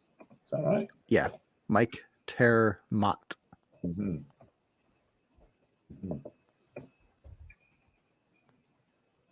Let's do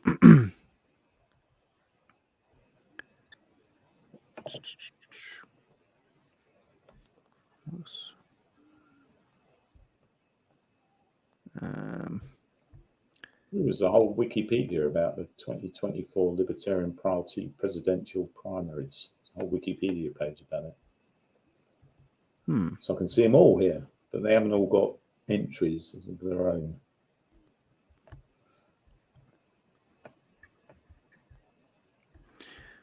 Let's try something here. He's got on his YouTube page, he's got his little intro video, and we can probably just play that. Okay. To me, being a libertarian is about respect. Respect for my neighbors and equal respect for my neighbors' rights, tolerance for our differences, and respect for myself and my personal responsibilities. I like thinking for myself, making my own choices. If you like thinking for yourself, and if you're comfortable letting your neighbors make their own choices, you might also be a libertarian. If you like making up your own mind about vaccines, masks, and whether you should be at work, then you might be a libertarian.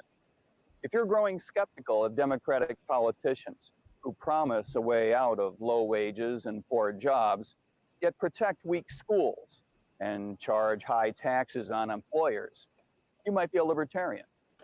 If you're not a big fan of Republican politicians who crow about economic growth, but in the end only want to protect the interests of yesterday's businesses, you might be a libertarian.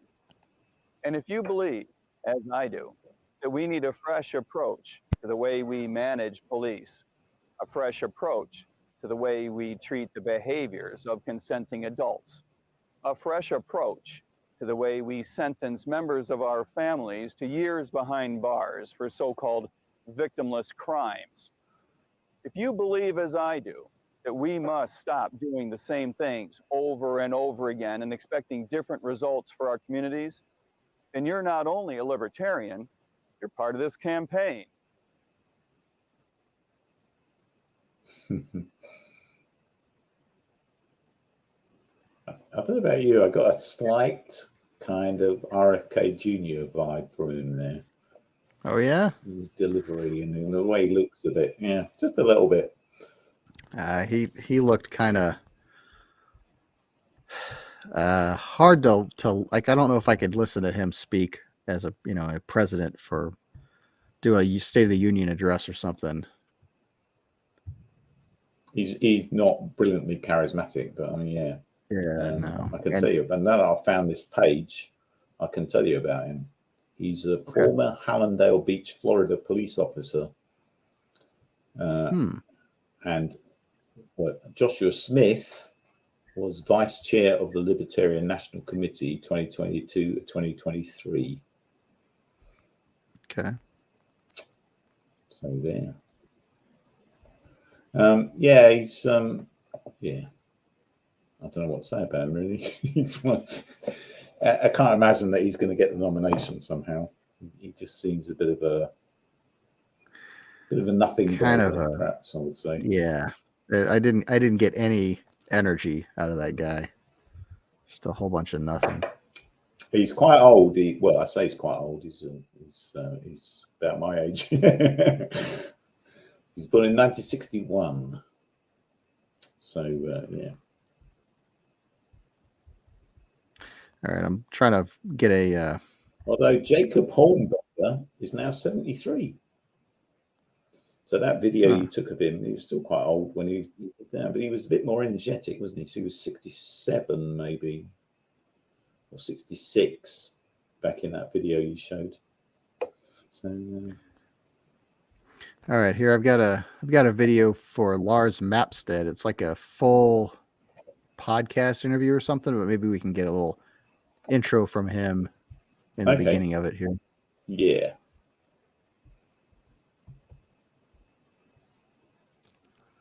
Let's see. Oh, I did it again. Stupid thing. Hang on. Oh, bear with me for just a minute.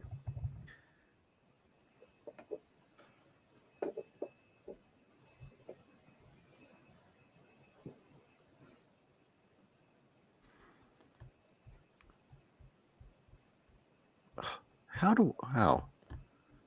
This is ridiculous.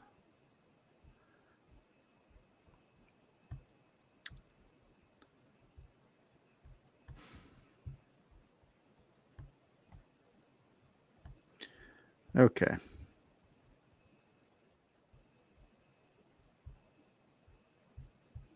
Lars Mapstead. Great.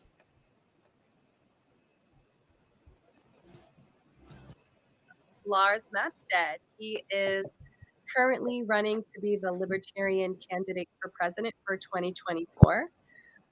Thank you for joining me, Lars. We made it. How are you? Yay! Yes, we've arrived. We've arrived. Yes. So I've been, just kind of looking at your background and looking at other interviews and other things that you've been doing. Can you tell us a little bit about yourself, a little bit about your background, and what made you decide to do this? Because you've been doing this for a while now. Yeah. So, well, I mean, my background is that I grew up pretty poor on welfare, and I live in fact so poor that I had outhouse and no electricity for a number of years, and grew up in a goat barn.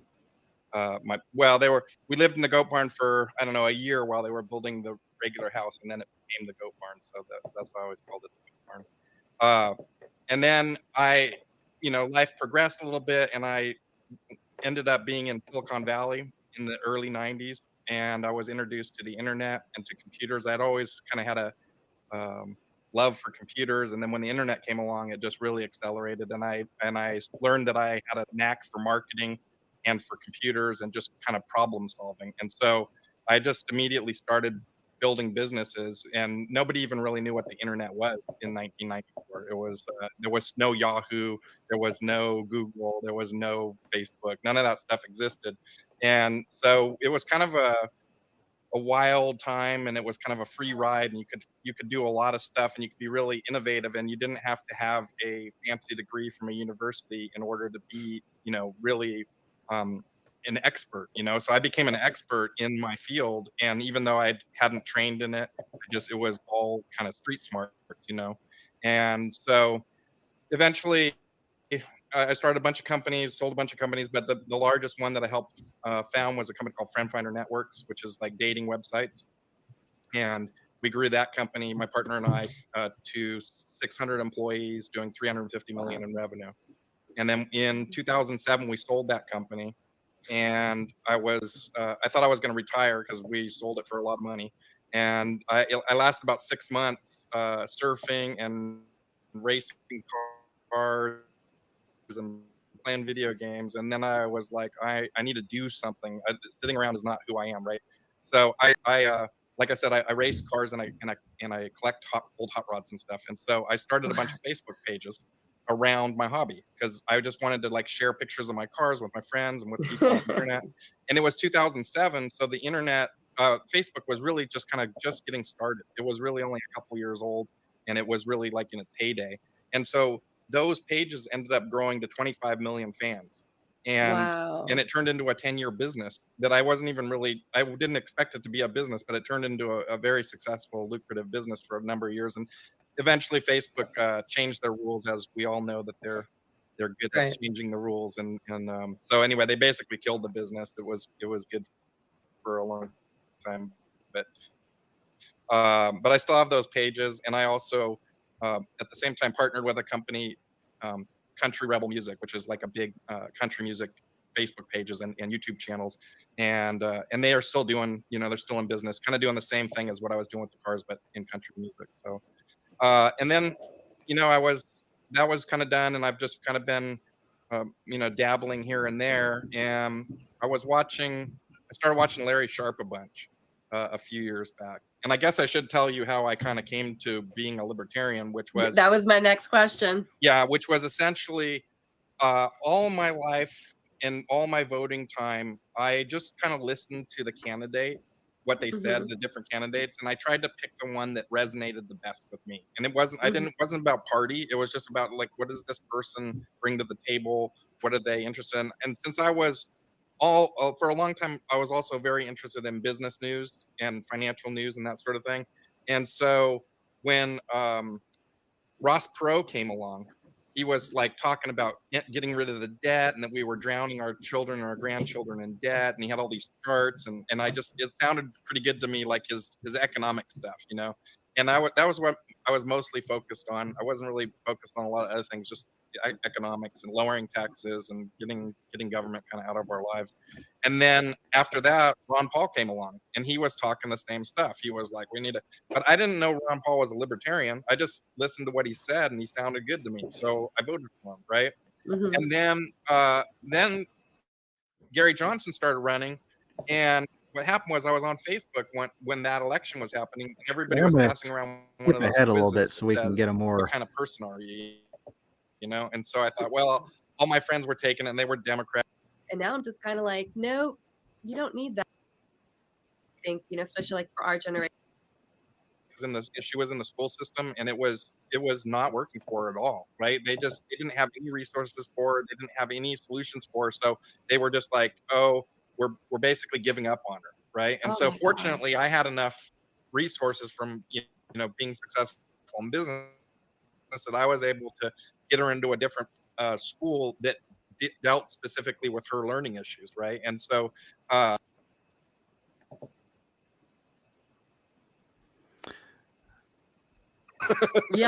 that's not my problem, right? Yeah. And he's like, well, we wouldn't do it to you. He talks a lot, doesn't he? Yeah, I So want to get. I wanted to get I'll tell you. a more. I found his website, and it's just the usual sort of stuff that the other guys are saying. Saying, as a libertarian presidential candidate, I believe that the root cause of division in America today is the use of government coercion to impose one's group's ideology onto another. It's clear that the left and right are both guilty of this. So he's just saying, they're both bad. We need another way. But he's quite an interesting guy. This Wikipedia page I found. He's from Monterey, California. He's age 54. As he said, he's co-founder of the Friend Finder networks, which, from the sound of it, is a bit more like Tinder than he was trying to make out there. It's got a sort of adult sort of spin on it. And he was the former owner of Penthouse magazine. So it's kind of interesting background. There was nothing really that jumped out from him about it. He's obviously an entrepreneur.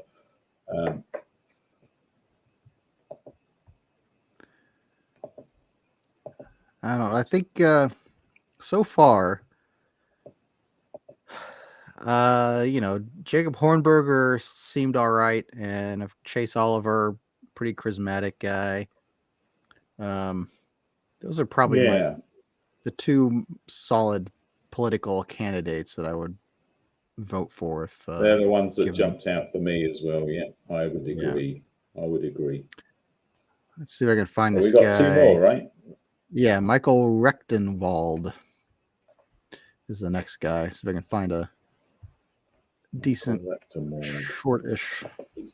He's got his own Wikipedia page. Does he? He does.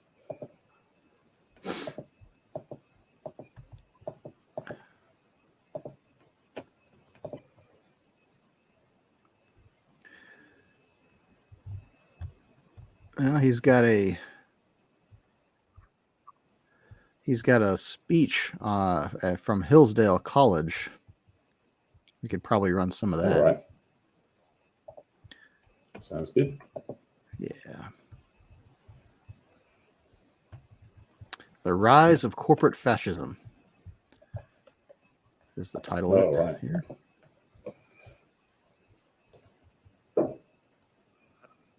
You former Marxist, huh? Okay, I guess I better look out. But I'll remind you that Thomas Sowell is a former Marxist. The fighter against Marxism, former Marxist. So today, I'm going to talk about the rise of corporate fascism, but the title of the talk is Woke Capitalism, Economic Fascism. So we're going to begin by addressing economic fascism and what's wrong with it.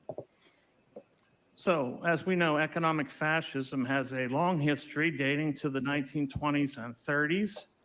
Naturally, when the word fascism is used, we think of the totalitarian regimes of Mussolini and Hitler and the ugly racist and anti-Semitic characteristics of those regimes. But there was also an economic policy and component of fascism known in Europe during the 1920s and 30s as corporatism. Corporatism is the subordination of the economy to the state and the state's adoption of favored corporations. Corporatism was an essential element of the economic totalitarianism practiced under Mussolini and Hitler. Corporatism was adopted in Italy and Germany during the 30s and was held up as a model for policymakers and intellectuals in the United States and the rest of the West. A version of economic fascism was in fact adopted in the United States in the 30s, and it survives to this day. In the United States, these policies were not called fascism, they were called planned capitalism. We have witnessed, though, of late, a parade of economic fascist policies under the Biden administration, with its 12+ executive orders directed at climate change and even its Chips and Science Act, all of which are instances of economic fascist intervention. So today, economic fascism or corporatism flies under an entirely different banner. Today, we see it called woke capitalism by its critics, or by its proponents, stakeholder capitalism. So it's stakeholder capitalism and woke capitalism that I'll talk about. And these two, in fact, I'll say are the same. And I'm going to try to explain to you just why these. I don't know. We need to watch his whole speech here. We can let. No. Now, I know this guy. That sounds kind of interesting. You know this guy? Yeah.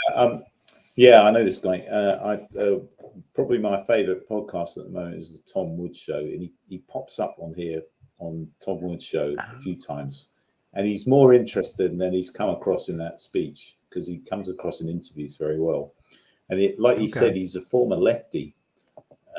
I've just been looking at his Wikipedia page. He's one of these lefties that sort of had trouble because he kind of woke up to what was going on, and then they was sort of semi-cancelled, and he was having a fight against because he was. It says in his Wikipedia page he was professor of global liberal studies at New York University for more than 10 years before retiring in January 2019, which sounds terrible, doesn't it? It sounds like a terrible professorship. Yeah. Sounds like everything that's wrong with the universities at the moment.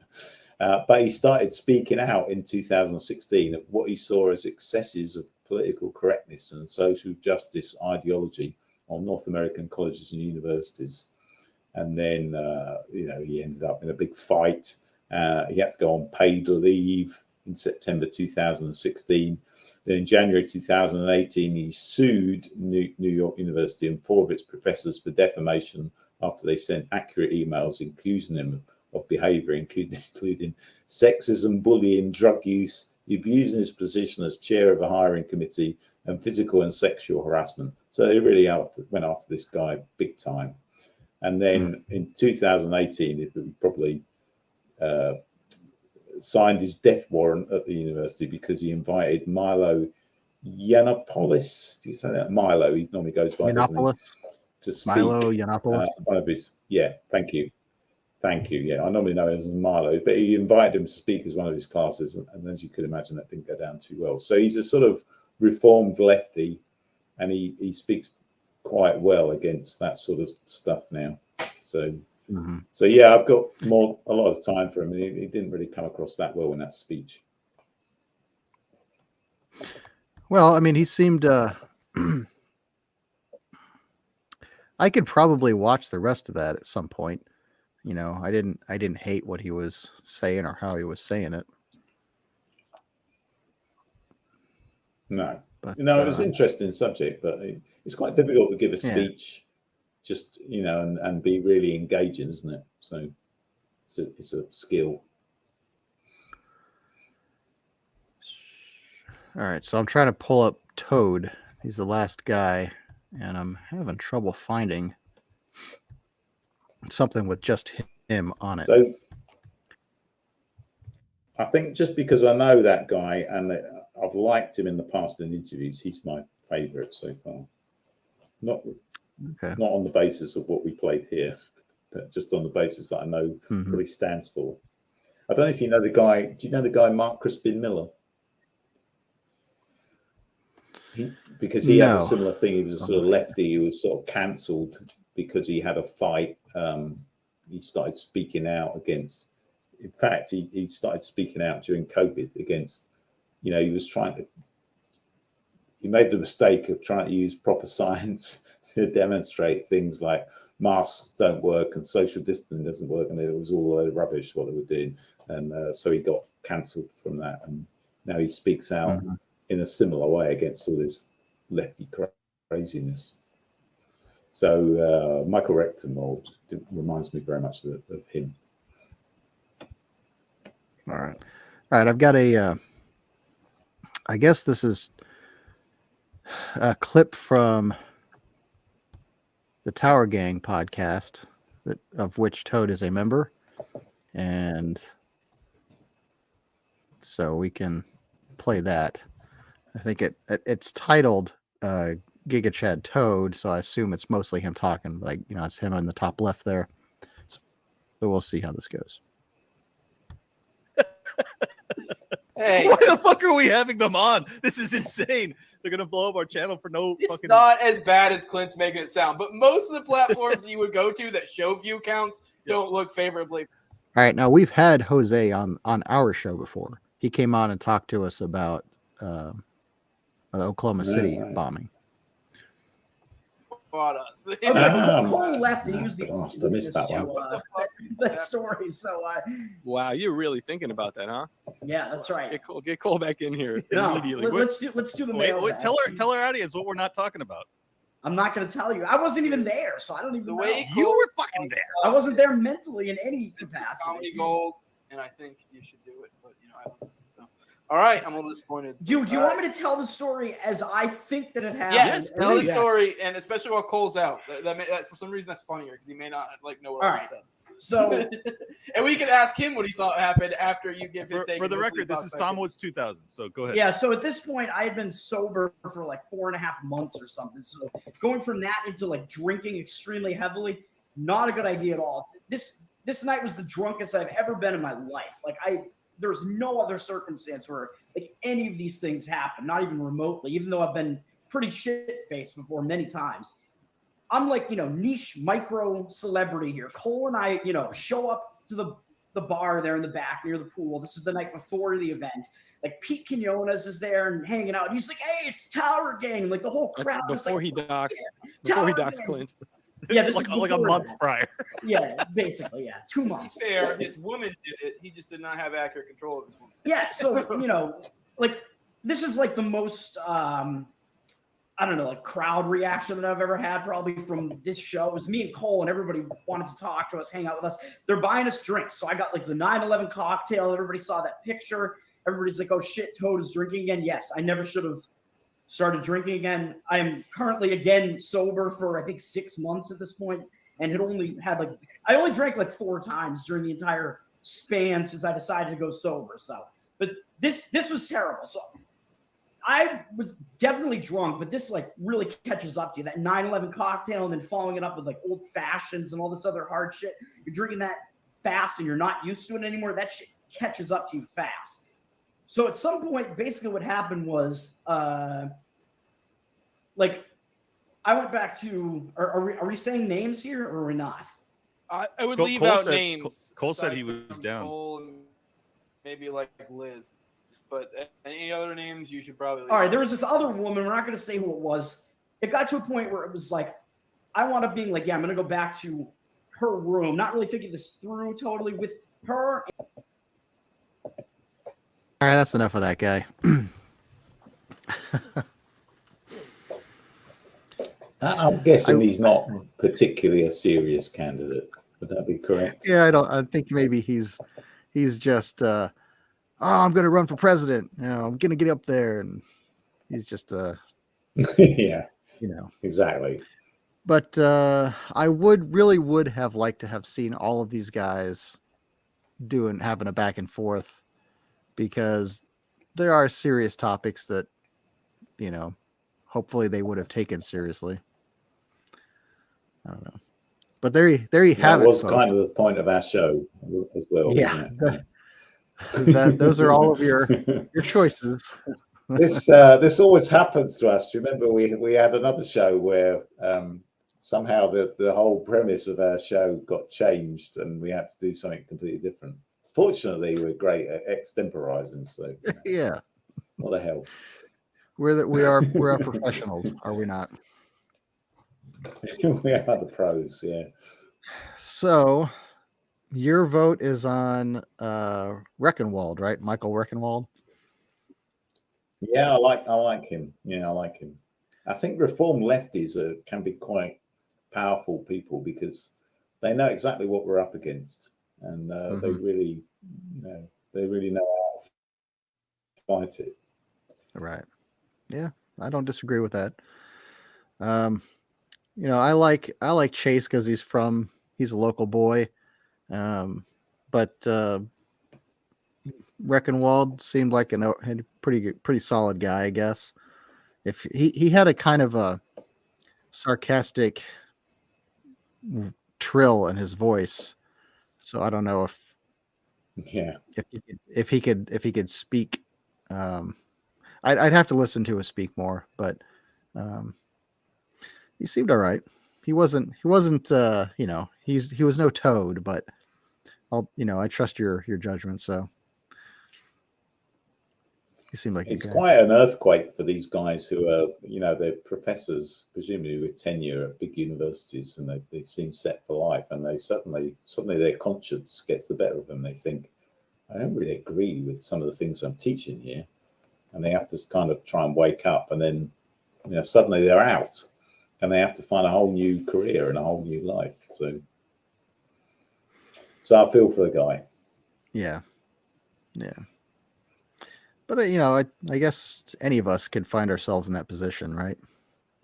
When we're presented with a decision handed down from high up in corporate or some new government instituted policy that may force us to do or inject something into us we don't want, and then you have to say, well, exactly, that's what I was thinking. Yeah. Came so during close. COVID, yeah, the chips were down there, weren't you? Yeah. Wow. I mean, yeah. I was at a point where I was gonna have to say, it's give up my. I had a, still have it, so I'm fine. But it's having to just dump my job and try to, where am I going to, probably 9 out of the 10 employment opportunities I might have outside of my current work would have had the same policy, the same corporate structure as where I'm currently at, so I wouldn't have had a whole bunch of opportunities to just, you're going to enforce that OSHA rule, so I'm going to leave and just get a job anywhere else. Would not have been the way it was. But thankfully that didn't happen. It was a horrible time. And well, I was thankful that I was retired, because, I would have probably been faced with the same sort of decision. And it was a horrible position to be put in. And not only that, you've got to sort of, I would imagine that 90% of your colleagues were all in favor of it, and, we're all sort of couldn't wait to be compliant. And they're sort of saying, why, come on, Keel, why can't you, join the gang? Come on, it's not much to ask. Yeah, well, I will say that I've got a good, I'm surrounded with some like-minded folks in that regard. So I'm not, I wouldn't have been the only person to be stuck like that. But yeah, I don't think crazy. It was probably at least 50% of the people that I work with were not jumping on board with the whole okey doke, enthusiastically. Right. There was hesitancy really and skepticism. Of course, not at the level I'm at, but still. And a lot, I think when it came down to the very bottom, the very end, it was me and maybe one other guy that didn't do that. And the other ones that didn't want to found themselves in situations where they kind of had to, one way or the other. So like for instance, one of the guys, his mom had to go in for surgery, and they wouldn't let him into the hospital without being fully prepared, and there was nothing he could do. He had to yeah, fully okey doked. But what are you going to do? What are you going to do? It's still upsetting. No, it's still upsetting to think about that. It was a horrible time, and it brought out the worst in a lot of people. But, sure did. I suppose you had the advantage of being down in the South. That was one of the advantages. If you're working in New York or California, I'd imagine it might have been a different story. Yeah, forget it. I'm happy to be living here in the great state of Georgia, where there's still some rebellion left in our spirits. Yeah. Yeah. Right. Before they take all the statues down and, and all your past is obliterated. Mm-hmm. But really, it's just Atlanta. Atlanta has, if it's not already a shithole country, it's quickly turning in that direction. I go down there every once in a while and hang out with my brother because he lives in Atlanta, because he works down there, and we go to breweries and stuff. Atlanta's a great place for beer aficionados, but if you can avoid walking around in the streets of Atlanta, absolutely do that, because it's full of homeless and just shitty people, and it's not worth it. Yeah, it's a shame, right? It's like the fifth column. This is their key to trying to flip these red states blue, I suppose. They're trying to sort of take over the big cities, and like we talked about in the last Not Your Mama's News, you've only got to control those cities, and those swing states, and you can get the election as well. So yeah. But I hope. Well, there is actually that new California effort to create the state of New California. Very interesting. Yeah. The people working on that are taking it seriously. So, and I see headlines about it occasionally. Yeah. And I mean, I have making some headway. Yeah, I have no faith in the idea that it'll actually happen, but I mean, no. But there's also that movement up in Oregon to sort of split off part of the state and join Iowa. Would it be instead? That's seems to be making some headway as well. Iowa? No, have I got that wrong? Idaho. Possibly. Idaho. Hey, it's I bet it's in America. I don't know. I don't know where all the states are. Why haven't you memorized? Haven't you memorized all of our state names?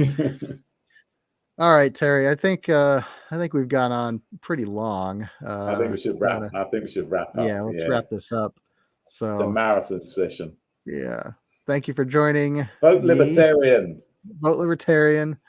Thank you for all of our listeners. I saw there was a listener who popped on once in a while. I don't know if it's the same person or not, but really appreciate you hanging out with us. Libertarian Party of Georgia convention is still currently going on. You can hopefully find some of the streaming things. I never saw the debates pop up, so I guess they decided not to live stream those for whatever reason, but hopefully they'll have recorded it and then we can all watch them later. But at any rate, we shall carry on and we'll all survive somehow. I'm sure had we covered it, it would have been really great and fascinating. Oh, it would have been probably the greatest episode we've ever done. Yes. All right, guys, we are. Terry, how can people get in touch with the Union of the Unknowns? Well, I'm not so sure. I'm glad you asked me that, Keel, but I'll do my best to answer anyway. So you can find all our good stuff at unionoftheunknowns.com or also notyourmammasnews.com. You're spelled UR, as in our podcast. And you can email us at unionoftheunknowns@gmail.com. And have I missed anything out? And there's lots of other good stuff. You can sign up for our newsletter. Look out in the show notes and you'll find the links to all that good stuff. Yeah, we've got Twitter and there's even a phone number you can call. So anyway, Twitter. On behalf of all of the unknowns in our union, thank you for watching, and we'll see you next time. Bye. Thank you. Bye, everybody. Thank you for tuning in for another episode of Union of the Unknowns. You can find new episodes every week on all your favorite podcasting networks.